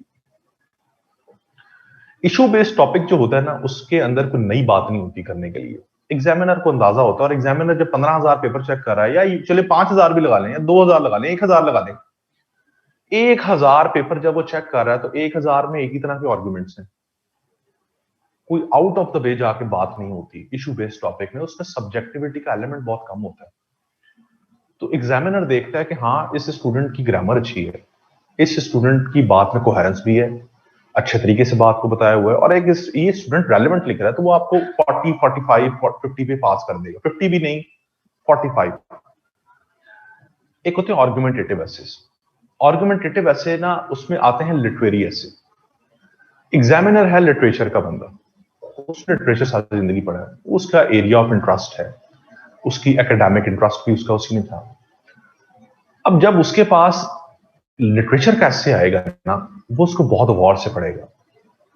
आपका जो एरिया ऑफ इंटरेस्ट है, आप खुद ही अपने आप को एज्यूम करें कि आपने किन किन, आपका एरिया ऑफ इंटरेस्ट क्या है। मैं 2 पेपर्स आपको देता हूं, 2 एसेस चेक करने को दूं, एक बिल्कुल वो टॉपिक हो जो आपको बहुत एरिया ऑफ इंटरेस्ट के मुताबिक हो, आपको बड़ा अच्छा लगता हो। एक वो हो, लाइक इकोनॉमी बड़ा ड्राई टॉपिक है, क्लाइमेट चेंज बड़ा ड्राई टॉपिक है, आपको उन इश्यूज का पता तो हो, लेकिन आपका उनमें इंटरेस्ट बिल्कुल ना हो, तो आप उस टॉपिक को बहुत अच्छे से थॉरोली पढ़ेंगे जिसमें आपका इंटरेस्ट है। ऐसे ही होगा। एग्जामिनर भी ऐसे देखता है कि एक तरफ इशू बेस्ड टॉपिक्स हैं, एक तरफ वो लिटरेचर का आर्गुमेंटेटिव एसे आ गया। अब वो आर्गुमेंटेटिव एसे को बड़े अच्छे से पढ़ेगा, उसमें वो देखेगा कि इसने क्या फिलोसॉफिकल बातें की हैं, क्या आपने आर्गुमेंट्स दिए हैं। अगर आपने उसमें अपनी बहुत आउट ऑफ द वे जाके बातें की हैं, बड़े अच्छे अच्छे आर्गुमेंट्स दिए हैं, आपका पॉइंट ऑफ व्यू मैच कर जाता है एग्जामिनर के पॉइंट ऑफ व्यू से, वो बड़ा इंप्रेस होता है कि यार इसने बड़े खूबसूरत तरीके से बात को फिलोसॉफिकल तरीके से किया। वो बड़ा इंस्पायर होगा, बड़ा इंप्रेस होगा उस चीज से, वो आपको खुशी में नंबर दे देगा। अब वही अगर टॉपिक वो उसमें लिटरेरी ऐसे को एक्सपेक्ट कर रहा है, वो थॉरोली पढ़ रहा है, लेकिन उसको मजा नहीं आया आपके आर्गुमेंट्स पढ़ के, तो क्या हुआ, वो आपसे इंप्रेस नहीं हुआ, उल्टा वो चीज बैकफायर करेगी। आपने वो टॉपिक चूज किया जो उसका एरिया ऑफ इंटरेस्ट था, लेकिन आप उसको इंप्रेस नहीं कर सके, आपके आर्ग्यूमेंट्स बड़े कमजोर थे, तब वो आपको 5 या 6 नंबर देगा। तो एक ग्रेड ऐसे अचीव करने की कोशिश में आप फेल भी हो सकते हैं, ये एक बहुत बड़ा रिस्क है। मेरे बहुत से दोस्त, मेरे बहुत से स्टूडेंट्स जो खास तौर पर लिटरेरी बैकग्राउंड से हैं, और वो उनका शौक था कि हम लिटरेरी एसेस को, फिलोसॉफिकल एसेस को, आर्गुमेंटेटिव एसेस को अटेम्प्ट करें, और वो बड़े कॉन्फिडेंट थे आके, जी हमारा एसे 70 हमारे 70-75 मार्क्स आएंगे। लिटरली वो 6 नंबर पे 7 नंबर फेल हुए। सीएसएस का जो इम्तिहान है ना, ये एक आउटडेटेड मेथड है। सिर्फ सीएसएस में एसे का इम्तिहान नहीं, पूरे 12 के 12 जो आप सब्जेक्ट्स पढ़ते हैं, मैं इसको एक बहुत ही आउटडेटेड एग्जाम कंसिडर करता हूं, जिसमें आपको एक बहुत आउटडेटेड मेथड से आपकी कॉम्पिटेंस को चेक किया जा रहा है, और वो कॉम्पिटेंस आप में है ही नहीं। जिस चीज के लिए आपको रिक्रूट किया जा रहा है, उसके लिए कुछ और स्किल्स देखने चाहिए, तो सीएसएस के इन इम्तिहानों से स्किल्स पता नहीं चलते। आज दुनिया में जितनी बड़ी मल्टीनेशनल कंपनीज हैं, अगर वो आपको रिक्रूट करती हैं, तो उनका डिजिटल फोरम्स के ऊपर टेस्ट होते हैं। मैंने भी दिए हुए हैं, मैं अमेज़न में काम करता रहा हूं अमेरिका में। वो रिक्रूटमेंट्स करती हैं आपके बिहेवियरल टेस्ट के थ्रू, आपके एनालिटिकल टेस्ट के थ्रू। आपकी एनालिटिकल रीजनिंग देखी जाती है, आपके बिहेवियर्स को स्टडी किया जाता है। वो आपको टेस्ट इसी तरह के देते हैं, उन्होंने बनाए होते हैं साइकोलॉजिकल, जिसमें आपके ये एलिमेंट्स देखे जा रहे हैं, क्योंकि आपने उधर जाके एडमिनिस्ट्रेशन या मैनेजमेंट का काम करना है। काम तो आपने यहां पे भी यही करना है। आपसे अंग्रेजी का ऐसे लिखवाया जा रहा है, आपसे आपकी अंग्रेजी की प्रेसी चेक की जा रही है, आपसे इस्लाम का नॉलेज चेक किया जा रहा है, आपको पाकिस्तान का नॉलेज चेक किया जा रहा है। इनकी मैनिफेस्टेशन कहां पे है? अगर आपने कल असिस्टेंट कमिश्नर या डिप्टी कमिश्नर बनना है, कोई मैनिफेस्टेशन नहीं। आपका बिहेवियरल टेस्ट तो लिया ही नहीं जा रहा, आपका एनालिटिकल रीजनिंग तो देखी ही नहीं जा रही कि आपके दिमाग में सलाहियत कितनी है कि आप डिप्टी कमिश्नर है, जिले में मसला आ गया। ये एक आउटडेटेड मॉडल के थ्रू आपके इम्तिहान लिए जाते हैं। ऐसे भी इसी तरह का एक आउटडेटेड मेथड है ये, जो आपको सिखाया जाता है। अगर आप ऐसे की डेफिनेशन देखें, ऐसे तो आपकी एक्सप्रेशन ऑफ योर थॉट्स है, जिस तरह मर्जी एक्सप्रेस करें। जब आपको कह देना है कि जी थीसिस स्टेटमेंट इधर नहीं इधर डलनी है, जब आपको कह देना है कि जी आउटलाइन में इस पॉइंट को यहां लिखना है, इसको यहां लिखना है, इसको ऐसे लिखना है, इसको सेंटेंस में लिखना है, इसको, आपकी अपनी एक्सप्रेशन ऑफ थॉट्स कहां गई? आपके हाथ तो बांध दिए। ये आउटडेटेड मॉडल्स हैं, आउटडेटेड मेथड्स हैं जिनके थ्रू आपको रिक्रूट किया जाता है, और इसी वजह से आपके मुल्क के अंदर ब्यूरोक्रेसी का ये हाल है। इसको आप मैक्रो लेवल पे देख लें या इसको माइक्रो लेवल पे, एसए के लेवल पे देख लें, तो ये जो एसए की टेक्निक्स है सारी फ्लॉड है। दुनिया में ऐसे एसेस नहीं लिखे जाते, और ऐसे चेक भी नहीं ऐसे किए जाते। तो एक ग्रेट एसे या एक नॉर्मल एसे की बात ही खत्म हो जाती है। आपके दिमाग में ये चीज होनी चाहिए, मैंने 40 से 45 नंबर लेने हैं। एक ट्रेडिशनल अप्रोच, एक कंजर्वेटिव अप्रोच से आपने एसे लिखना है अगर तो पास करना है। उनको फिलोसफर्स नहीं चाहिए, उनको स्कॉलर्स नहीं चाहिए, उनको एक नलायक किस्म का एडमिनिस्ट्रेटर चाहिए जो उनके हाँ में हाँ मिलाता है। उन्हें कोई इंटेलेक्चुअल नहीं चाहिए। जब उन्हें इंटेलेक्चुअल चाहिए नहीं तो आप फिर क्यों यहां पर अपना इंटेलेक्चुअल नॉलेज झाड़े। ये एक बहुत ग्राउंड रियलिटी बता रहा हूं मैं, 4 साल से इन्हीं चीजों को देख रहा हूं। ग्राउंड रियलिटीज में आपको बता रहा हूं। या इनोवेशन, आपकी क्रिएटिव थिंकिंग, क्रिएटिव राइटिंग की कोई गुंजाइश नहीं है सीएसएस के अंदर। आउटडेटेड मेथड है, आउटडेटेड एग्जाम है। नीचे करेंगे मैसेज।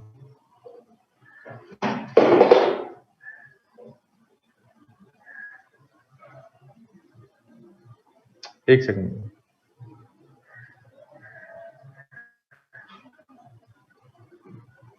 मेरा स्कोर जी 45 था। मैंने इकोनॉमिक ये किया था, new Wars line economic fronts का ऐसे अटेम्प्ट। यही जो मैं आप मेरी मैंने आपको वो शेयर की हुई अपनी फाइल, उसमें आप मेरी आउटलाइन देख रहे हैं, इंट्रोडक्शन कंक्लूजन देख रहे हैं। एग्जैक्टली यही था, 100% यही मैंने आउटलाइन बनाई थी उधर।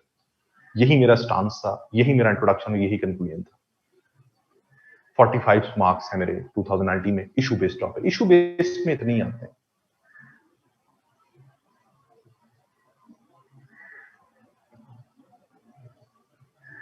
ये महक को अनम्यूट करेंगे जी, नीचे मैसेजेस करें जी इनके।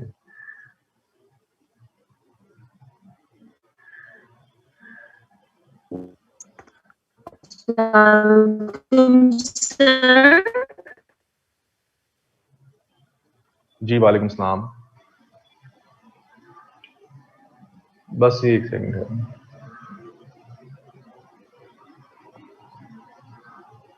हेलो, आपका ये इंटरनेट ठीक नहीं है।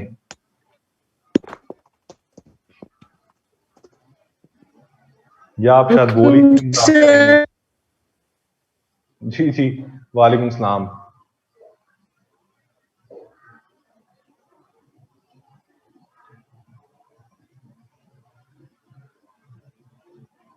चलें जी, इनका माइक म्यूट कर दें।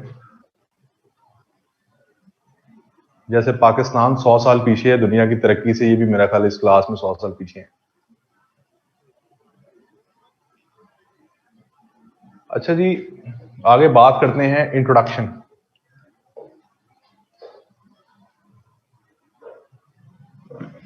Structure of introduction. एक इंट्रोडक्शन का स्ट्रक्चर क्या होता है? आउटलाइन का स्ट्रक्चर हमने डिस्कस कर लिया।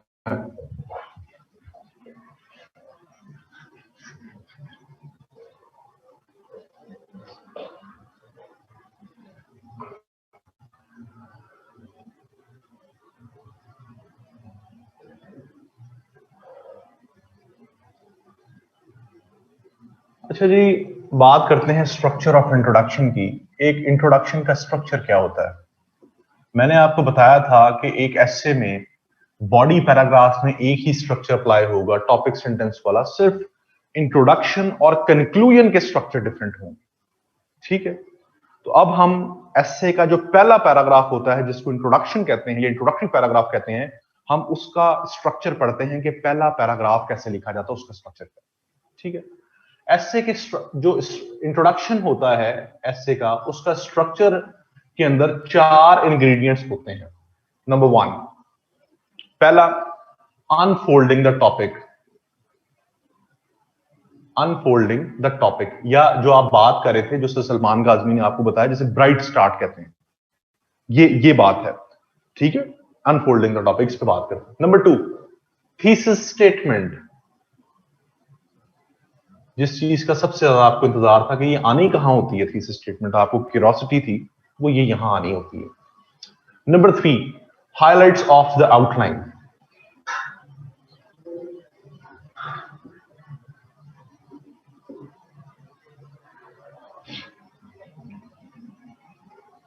और नंबर 4, कंक्लूजन। ये 4 इंग्रेडिएंट्स हैं, इनसे मिलकर आपका इंट्रोडक्शन बनता है। इनको एक्सप्लेन करने से पहले मैं आपको बता दूं कि एक इंट्रोडक्शन की लेंथ कितनी होनी चाहिए। एसे के अंदर जो इंट्रोडक्टरी पैराग्राफ होता है, उसकी लेंथ जो है, वो मैं आपको एक सिंपल फॉर्मूला बता देता हूं। जो आपका इंट्रोडक्टरी पैराग्राफ होता है, वो आपके पूरे एसे का 10% होता है। सिंपल। आप एक अच्छा एसे जो है ना, वो 2000 वर्ड्स का लिखते हैं, 1800 से 2000 वर्ड्स का। हालांकि एफपीएससी आपको कहता है 2500 से 3000 वर्ड्स लिखें, लेकिन आप 1800 से 2000 वर्ड्स का एक अच्छा एसे लिख सकते हैं। तो जब आप 1800 से 2000 वर्ड्स का एसे लिखने हैं, तो इसका 10% कितना होगा? 180 टू 200 वर्ड्स। तो सिंपली आपका जो इंट्रोडक्टरी पैराग्राफ है, वो 180 टू 200 वर्ड्स का होना चाहिए, या आप इसको कह लेंगे पूरे एसे का 10% होना चाहिए। ठीक है जी। अब हम बात करते हैं कि what is unfolding the topic, thesis statement, highlights, conclusion. मैं पहले आपको इसका समझाता हूं, उसके बाद मैं आपको सैंपल पैराग्राफ पढ़ाता हूं, तो आपको समझ आ जाएगी कि ये इंट्रोडक्शन कैसे लिखते हैं। अनफोल्डिंग द टॉपिक का मतलब है कि आप अपना इंट्रोडक्शन, अपना एसे का इंट्रोडक्शन स्टार्ट करते हैं अनफोल्डिंग द टॉपिक, टॉपिक को खोलना। अपने टॉपिक को किसी भी जनरल बात से आप अपना स्टार्ट ले सकते हैं। किसी भी जनरल बात से आप अपने एसे को स्टार्ट कर सकते हैं, that is called unfolding. Let's suppose economic challenges of Pakistan की बात करें, इकोनॉमिक डेफिनेशन से स्टार्ट करें, पाकिस्तान की इकोनॉमिक हिस्ट्री से स्टार्ट कर लें। किसी ऑथर ने, किसी इकोनॉमिस्ट ने पाकिस्तान की इकोनॉमी के बारे में कुछ कहा है, आप उसे स्टार्ट कर लें। किसी कहानी से स्टार्ट कर लें, एग्जामिनर की अटेंशन ग्रैब करने के लिए उस कहानी को लिंक कर दें अपने आगे आर्गुमेंट्स के साथ। किसी कोटेशन से स्टार्ट कर दें। किसी भी जनरल बात से जो आपके टॉपिक से रिलेटेड हो, उसके साथ अपना ऐसे स्टार्ट कर बात करें। किसी भी जनरल बात से 2 से 3 सेंटेंसेस में उस जनरल बात को स्टार्ट करके, फिर आपने जो रफ में थीसिस स्टेटमेंट बनाई हुई थी, उसको वहां से उठाएं, उसको यहां पे आकर लगा दें। जनरल बात से स्टार्ट किया, अपने मेन पॉइंट पे स्टांस पे आ गए। जो ड्राफ्ट में बनाया था उसको उठाएं और यहां पे आकर लिख दें। उसके बाद आपने अगले 7 टू 8 सेंटेंसेस में अपनी आउटलाइन की हाइलाइट्स देनी है। पूरी आउटलाइन की एक समरी, जो आउटलाइन बनाई है ना अभी हमने, उस पूरी की समरी बयान करनी है यहां पर। जरूरी नहीं कि आउटलाइन के एक एक पॉइंट को एक्सप्लेन करें। जो आपको लगता है ये आउटलाइन में ज्यादा इंपॉर्टेंट पॉइंट्स हैं, उनको यहां पर उसकी हाइलाइट्स देते हैं, समरी बयान कर दें। और आखिर में जो बात ऊपर से चलती आ रही हो, उसको वाइंड अप कर देना, खत्म कर देना, कंक्लूड कर देना। ठीक हो गया। अब आ जाएं, जरा वो फाइल खोलें, उसमें सैंपल इंट्रोडक्शन पढ़ते हैं और उसके बाद फिर हम आगे बात करते हैं।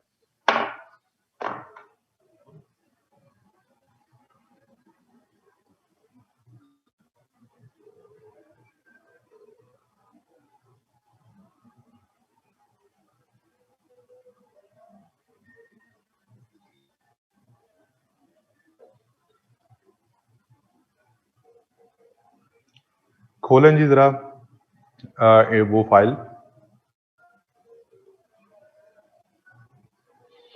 अच्छा जी, इस फाइल में सबसे पहले आप देखें मैंने अनफोल्ड कैसे किया। ये मैंने इंट्रोडक्शन लिखा है। इससे पहले उस दिन मैंने आपको आउटलाइन ये आपने पढ़ी थी, न्यू वॉरफ्रंट्स लाइन इकोनॉमिक जोन्स। ये आउटलाइन के आगे मैंने सैंपल इंट्रोडक्शन लिखा है, इसको जरा पढ़ें।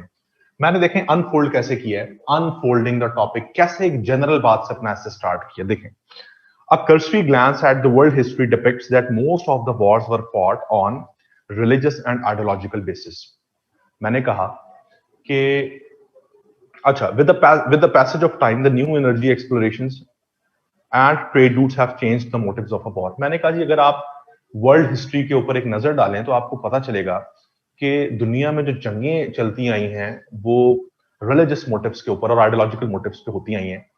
अब जो जंगें होती हैं, कुछ आहिस्ता आहिस्ता वक्त बदलने के साथ साथ कुछ एनर्जी रिसोर्सेज की एक्सप्लोरेशन हुई, ट्रेड रूट्स दरियाफ्त हुए, तो इन जंगों के मोटिव्स रिलीजियस से चेंज होकर इकोनॉमिक मोटिव्स बन गए। मैंने जनरल बात से स्टार्ट किया, आगे थीसिस स्टेटमेंट मैंने डाली है। थीसिस स्टेटमेंट को आपने जो रफ में डाला होगा एज इट इज भी डाल सकते हैं, थोड़ा सा मोल्ड करके भी डाल सकते हैं, मैंने थोड़ा सा उसको मोल्ड करके डाल दिया।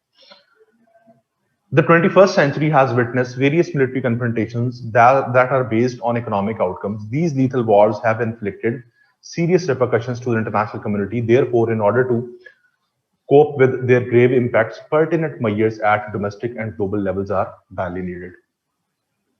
समझ आ गई बात की? ये मेरी थीसिस स्टेटमेंट जो मैंने आपको उस दिन पढ़ाई, अपना स्टांस अनफोल्ड किया और उसके बाद अपना स्टांस लिख दिया। अब आगे आप देखेंगे मेरी पूरी आउटलाइन जो आपने पढ़ी उसकी हाइलाइट्स आपको यहां नजर आएंगी, जो पीछे आउटलाइन बनी हुई है उसके मेन पॉइंट्स आपको इसमें नजर आएंगे, समरी मैंने लिखी हुई है।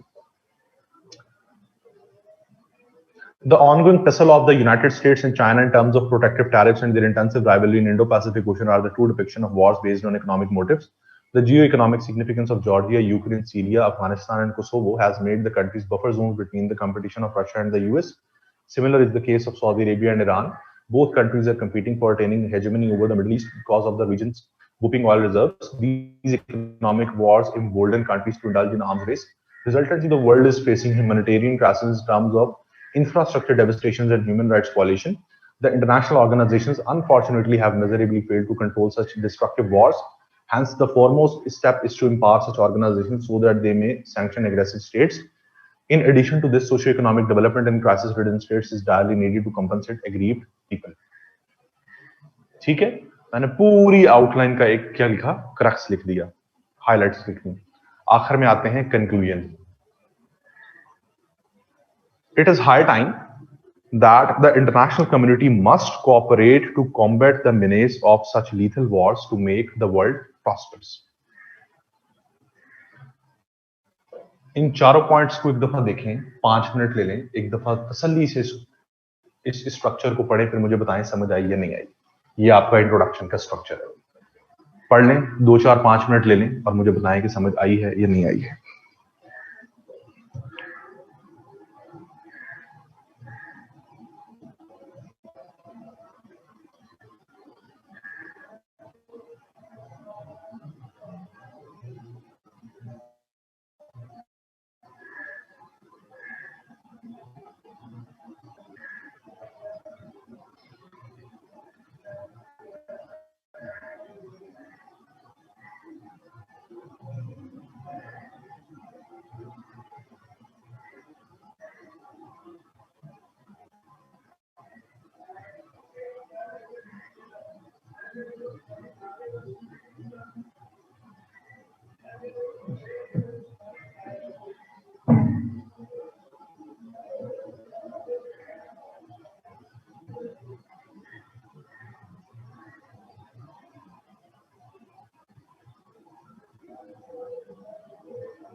Which part of the outline is being highlighted by the last sentence? Last sentence ये conclusion है, ये outline नहीं है. Conclusion इस introduction का conclusion, बात जो ऊपर से चल रही थी उसको वाइंड अप किया आखिरी सेंटेंस में. आउटलाइन का पार्ट नहीं है.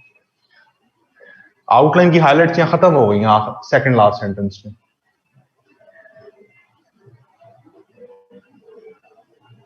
आउटलाइन के सारे एस्पेक्ट्स लिखना जरूरी नहीं है.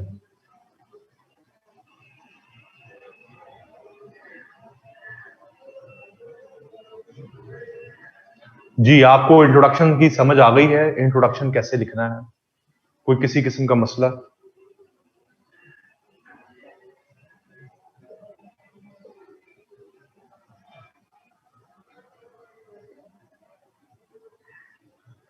क्लियर है जी सबको? अच्छा, बॉडी पैराग्राफ के बारे में हम बहुत थॉरोली बात कर चुके हैं. बॉडी पैराग्राफ की सिर्फ लेंथ पे बात करते हैं कि लेंथ कितनी होनी चाहिए. लेंथ जो है बॉडी पैराग्राफ की वो 70 to 80 वर्ड्स होनी चाहिए. ठीक है, या मैक्सिमम आप 70 to 90 वर्ड्स कर सकते हैं. इतनी आपकी एक पैराग्राफ की, बॉडी पैराग्राफ की लेंथ होनी चाहिए. और आखिर में जो आप कंक्लूजन लिखते हैं, कंक्लूजन की लेंथ भी इतनी ही होनी चाहिए, 80 to 90 वर्ड्स. ठीक है. अच्छा, सिर्फ पूरे ऐसे में इंट्रोडक्शन की जो लेंथ है वो ज्यादा होगी, 180 to 200 वर्ड्स. बाकी जितने पैराग्राफ, बॉडी पैराग्राफ्स और कंक्लूजन, उन सब की लेंथ जो है वो 80 to 90 वर्ड्स होनी चाहिए. बात समझ आ गई? आखिर में बात करते हैं कंक्लूजन के स्ट्रक्चर की, कि कंक्लूजन का स्ट्रक्चर कैसा होता है. ठीक है, इसके बाद हमारा ऐसे का स्ट्रक्चर खत्म हो जाएगा.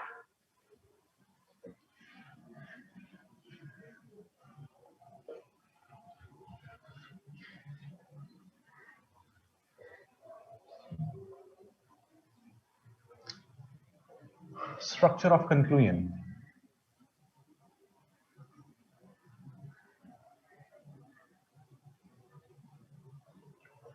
Conclusion हमेशा आखिरी पैराग्राफ होता है एस्से का.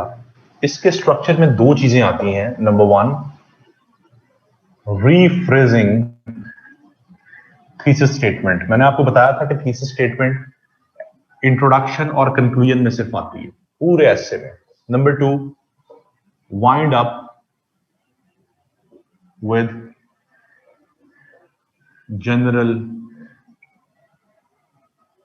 argument. ये दो चीजें जो है ना, ये आपका एस्से का कंक्लूजन बनाती हैं. जब आप कंक्लूजन लिखना स्टार्ट करते हैं तो उसको स्टार्ट करते हैं थीसिस स्टेटमेंट से. लेकिन थीसिस स्टेटमेंट को एज इट इज वैसे नहीं लिखेंगे जैसे आपने इंट्रोडक्शन में लिखी थी, क्योंकि अगर आपने सेम वही लिख दी तो वो रेपिटेशन हो जाएगी. आपने थीसिस स्टेटमेंट वही लिखनी है लेकिन अल्फाज का मुख्तलिफ इस्तेमाल करके उसको रीफ्रेज करना है.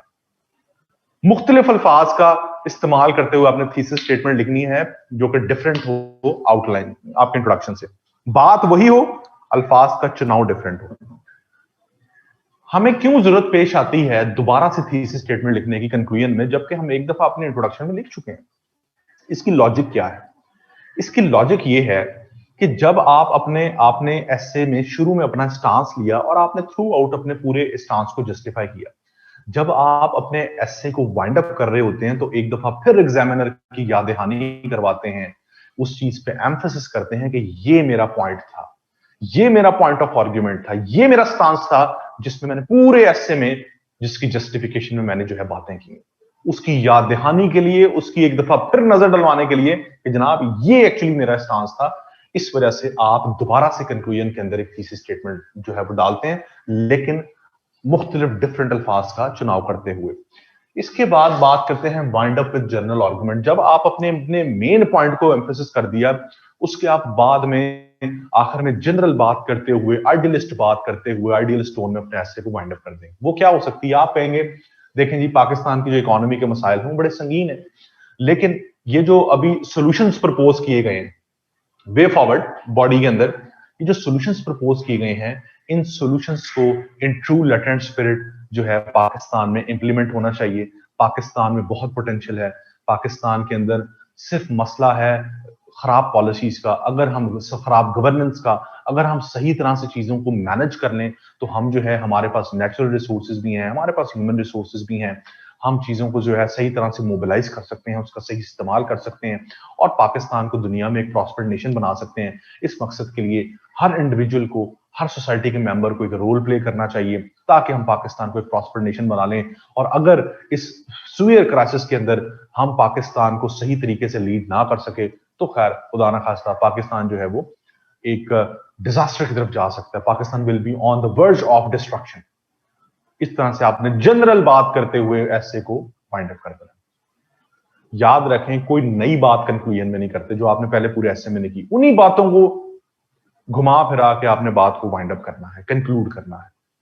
ठीक है, अभी जरा उसको पढ़ते हैं हम, इसका सैंपल कंक्लूजन, फिर आप मुझे बताइएगा आपको चीज समझ आई या नहीं आई। अच्छा जी, सैंपल कंक्लूजन निकाल लें जरा।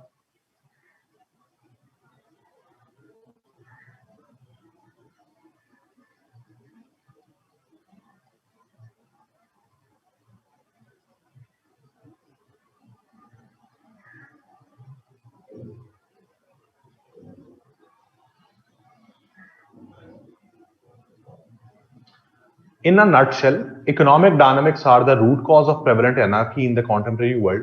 The military confrontations can be tackled with a robust set of strategies at domestic and international level. बात वही की थी इस स्टेटमेंट में कि आज जो दुनिया में एनार्की, लॉलेसनेस फैल रही है, इसके पीछे इकोनॉमिक डायनामिक्स हैं, इकोनॉमिक मोटिव्स हैं। इन मिलिट्री कन्फ्रंटेशंस को, इस एनार्की को खत्म करने के लिए हमें स्ट्रेटजीज बनानी होगी डोमेस्टिक और इंटरनेशनल लेवल पे। बात वही है, लफ्ज मुख्तलिफ इस्तेमाल किए। अब आगे आप देखें, wind up with general argument. For this purpose intergovernmental organizations should play their constructive role to control the regressive tendencies of great powers. In addition to this, regional integration to create interdependence is equally important in this regard. The contribution of civil societies along with media campaigns is direly needed to aware people of promoting a liberal world order. If these affirmative measures are not taken, the anarchic world will be on the verge of destruction and everyone will face the consequences of it. इसको देखें, एक दफा conclusion को अच्छे से study करें, फिर मुझे बताएं समझ आई है नहीं। यहां पर आपका ऐसे का स्ट्रक्चर खत्म हो गया है, आगे बात करते हैं। पहले मुझे इसके बारे में बताएं, इसको पढ़ें और बताएं समझ आई है कि नहीं आई।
जरूरी नहीं है कि ending can be in the form of warning और रेपरकशंस।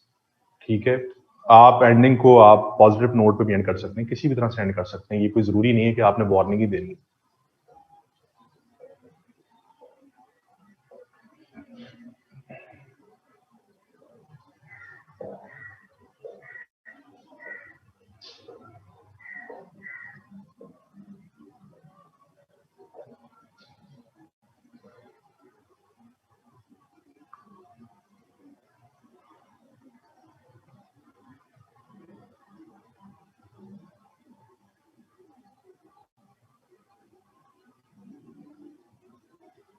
जी क्लियर हो गया जी आपको?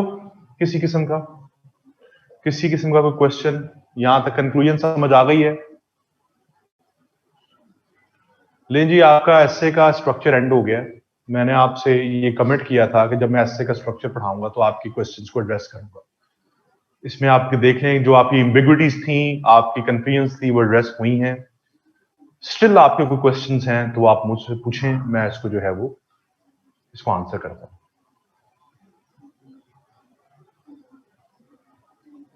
मीडिया वगैरह जी, ये मैंने बॉडी पैराग्राफ में जो है वो डिस्कस किए होंगे, लाजमी किए होंगे। अब ये तो मैंने पूरा ऐसे नहीं लिख के दिखाया ना, जब मैं ऐसे लिखूंगा बॉडी पैराग्राफ लिखूंगा तो उसमें मीडिया का रोल लिखूंगा मैं उसमें।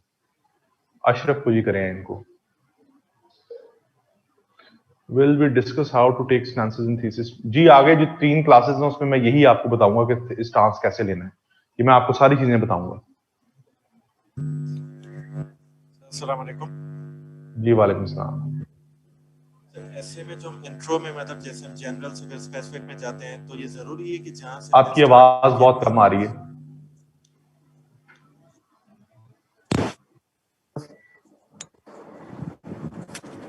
हेलो जी जी। तो ऐसे में अगर हम जो लिखते हैं इंट्रो में मतलब जनरल से स्पेसिफिक अगर हम जाते हैं तो इज इट नेसेसरी कि जहां से हमने लिखा है मतलब जो इनिशियली हमने लिखा है वहीं से हम स्टार्ट करें फिर इंट्रो के बाद वही एक्सप्लेन करते हैं लाइक इंट्रोडक्शन के स्ट्रक्चर की बात कर रहे हैं? जी सर, जैसे एक ऐसे आया था इस साल के tourism and Pakistan opportunities and challenges, तो उस पर मैंने एमई एक बनाया था। तो उसमें मैंने लिखा था एग्जांपल दी थी कि मालदीव्स के पास क्रिस्टल क्लियर वाटर है तो it cashed in on it, और Egypt had the jackpot with its history. Nepal की एग्जांपल थी कि उसके पास माउंटेनियस टेरेन है, उस पे वो इतना इतना टूरिज्म लेते हैं, और पाकिस्तान में तो सब कुछ है, ये है वो है ये है, फिर भी उसका मतलब टूरिज्म का ये हाल है। तो फिर मैंने इंट्रो के बाद पाकिस्तान का ही लिखा पूरा। तो मैंने 2-3 से चेक करवाया तो सबने कहा कि अगर तुमने पूरे मतलब पहले दूसरी कंट्रीज की एग्जांपल्स ये तो वही एक्सप्लेन करनी है, क्योंकि हाँ जी, बिल्कुल सही अदरवाइज कहा इससे आपने। पाकिस्तान के कॉन्टेक्स्ट में नहीं होगा। हाँ वो सही उन्होंने कहा है, उन्होंने सही कहा है, इसको ऐसे ही करेंगे। अच्छा, तो फिर वो तो पाकिस्तान के कॉन्टेक्स्ट से तो चला जाएगा ना मतलब। तो वो तो आपकी गलती है, फिर आप उनको एक्सप्लेन ना करें। लेकिन जब आप एक्सप्लेन करें फिर आपको उनको एक्सप्लेन करना पड़ेगा। जब आपको खुद लग रहा है कि टूरिज्म इन पाकिस्तान है तो फिर आप मालदीव को क्यों एक्सप्लेन कर रहे हैं? ठीक है, आपका एम्फेसिस पाकिस्तान पे होना चाहिए, तो गलती आपकी है। उन्होंने तो आपको जो बताया वो स्ट्रक्चरल पॉइंट ऑफ व्यू से बताया कि आगे फिर आपको एक्सप्लेन भी इसी सीक्वेंस से करना पड़ेगा। तो आप तो जब मैंने पाकिस्तान के अंदर कंपैरिजन किया टूरिज्म की बात ना करें जी, तो मैंने कंपैरिजन किया ना कि उन कंट्रीज के पास इतने कम मतलब स्पॉट्स हैं, रिसोर्स हैं, कंपैरिजन फिर में भी डोमिनेटिंग चीज पाकिस्तान की होनी चाहिए ना। एक कंपैरिजन किसी एक कंट्री के साथ कर दें, ये ना हो कि आप ज्यादातर केस स्टडीज डिस्कस कर रहे हो पाकिस्तान उसके अंदर नजर ही ना आ रहा हो। ठीक है, अच्छा तो आप हाँ कंपैरिजन इस तरह करें जिसमें पाकिस्तान हाईलाइट हो। ठीक है, थैंक यू जी, इंटरनेशनल न्यू लिबरलिज्म और पॉलिटिकल साइंस और इंटरनेशनल रिलेशन की थ्योरीज को इंप्लीमेंट कर सकते हैं, करने में हर्ज नहीं है, लेकिन उसको कुछ नहीं पता होगा इन थ्योरीज का, वो इंग्लिश लिटरेचर का बंदा है। अगर आप करना चाहते हैं तो कर दें। If you don't write quotes but all other things of essay are okay. मैंने कभी भी कोटेशन नहीं लिखी एसे के अंदर। कोटेशन जरूरी तो नहीं है, कोटेशन कोई मैंडेटरी पार्ट नहीं है आपका एसे का, और आप नहीं लिखना चाहते ना लिखें। स्टैटिस्टिक्स और एग्जांपल्स देनी चाहिए आपको, लेकिन इतनी नहीं देनी चाहिए कि सारी एग्जाम्पलिफिकेशंस फैक्ट्स एंड फिगर से भरी हूं। एक जगह फैक्ट एंड फिगर दे दें, एक जगह किसी बुक का रेफरेंस दे दें, किसी जगह किसी इकोनॉमिस्ट का रेफरेंस दे दें, किसी जगह किसी ऑर्गेनाइजेशन का रेफरेंस दे दें। अगर आपने हर जगह फैक्ट्स एंड फिगर्स, वो तो आपकी एक रिपोर्ट लगना शुरू हो जाएगी ऐसे से ज्यादा।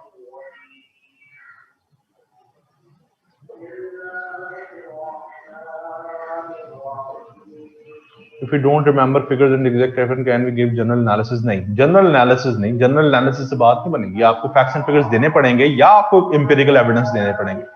फैक्ट्स एंड फिगर्स अपनी तरफ से बना ले, मैंने आपको बताया इतनी मैनिपुलेशन चलती है। एग्जामिनर उधर कोई इकोनॉमिस्ट नहीं बैठा हुआ, एग्जामिनर इंग्लिश लिटरेचर का बंदा है, उसको नहीं फैक्ट्स एंड फिगर्स का पता कि क्या है। आप मैनिपुलेट कर लें अपनी तरफ से, कर सकते हैं।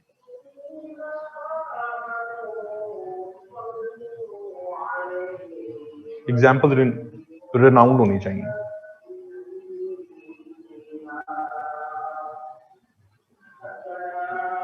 हाँ जी, फैक्ट्स आप डाल सकते हैं, लेकिन ये ना करें कि अपने पूरे ऐसे को ओवरलोडेड कर दें फैक्ट्स के साथ। ठीक है जी, और किसी किस्म की जी आपके अभी तक के क्वेश्चन? स्ट्रक्चर हमारा कंप्लीट हो गया है। नेक्स्ट क्लास में हम इंग्लिश का पहला ऐसे आपका ऐसे पढ़ेंगे, ग्लोबलाइजेशन के ऊपर हम अपना पहला ऐसे डिस्कस करेंगे। यहां तक कोई आपको कंफ्यूजन है, स्टिल स्ट्रक्चर के अंदर मसाइल हैं तो पूछें।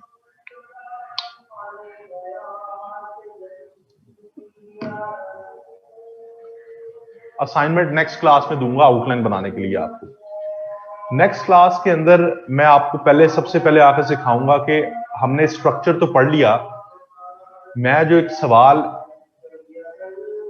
आपसे एक्सपेक्ट कर रहा था कि आपको पूछना चाहिए कि हमने स्ट्रक्चर तो पढ़ लिया है, लेकिन दिमाग में कंटेंट होगा तो स्ट्रक्चर पे ऐसे लिखेंगे ना, कंटेंट कहां से इकट्ठा किया जाए? ये सवाल पूछना चाहिए था ना आपको, क्यों नहीं पूछा फिर? इस पे हम अपनी नेक्स्ट क्लास में बात करेंगे कि कंटेंट कहां से इकट्ठा किया जाए। उसके बाद फिर हम इंशाल्लाह अपना पहले ऐसे पढ़ेंगे, ठीक है? और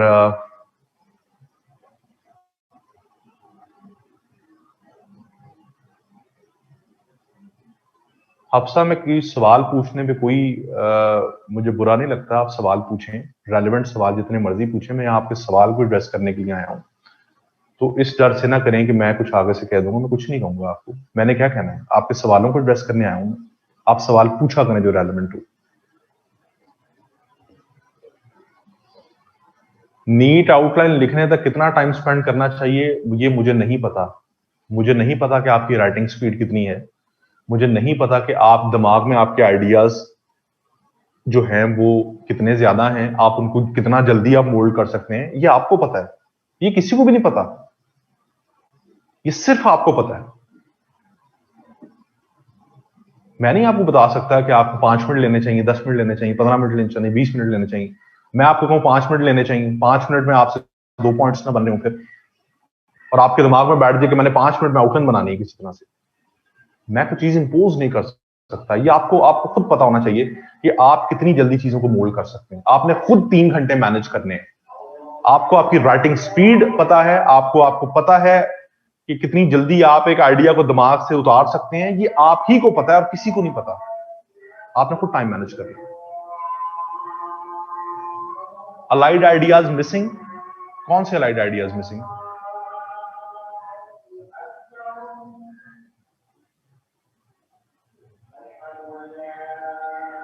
बुक रिव्यूज हम कर नहीं सकते क्लास में, हमारे पास टाइम नहीं है। ये हमारी एक ऐसे की क्लास है, इसमें बुक रिव्यूज हम कैसे इसको डिस्कस कर सकते हैं? ठीक है, अजान सुनने फिर करते हैं बात।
अच्छा, ये जितने भी आपके क्वेश्चन हैं ये आपके एड्रेस हो जाएंगे जब हम अपने एसेस पढ़ेंगे। एसे के अंदर मैं एक एक चीज पढ़ाऊंगा इसी स्ट्रक्चर को हमने अप्लाई करना है। जब एक ऐसे का मैं स्टेटमेंट लिखा करूंगा उसकी हम डोमेन सेट किया करेंगे।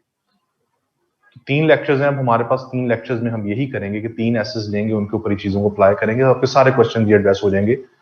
आपको स्ट्रक्चर से रिलेटेड कोई क्वेश्चन है तो मुझे बताएंगे, अगर स्ट्रक्चर में कोई चीज समझ नहीं आई, जो चीजें मैंने पढ़ाई हैं वो समझ नहीं आई तो पूछें, आगे जब हम अप्लाई करेंगे आपके सारे क्वेश्चन एड्रेस हो जाएंगे।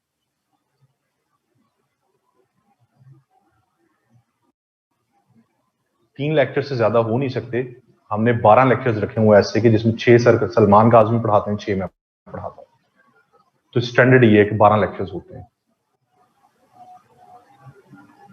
चलें जी, इंशाल्लाह नेक्स्ट में फिर आपकी जो है वो हम बात करेंगे how to construct a thesis statement. ये आपको समझ नहीं आई अभी तक थीसिस स्टेटमेंट कैसे बनानी है? आपने पहला लेक्चर नहीं लिया मेरा या दूसरा नहीं लिया जिसमें मैंने थीसिस स्टेटमेंट बताई? जी अहमद, आपने सेकंड लेक्चर मेरा नहीं लिया?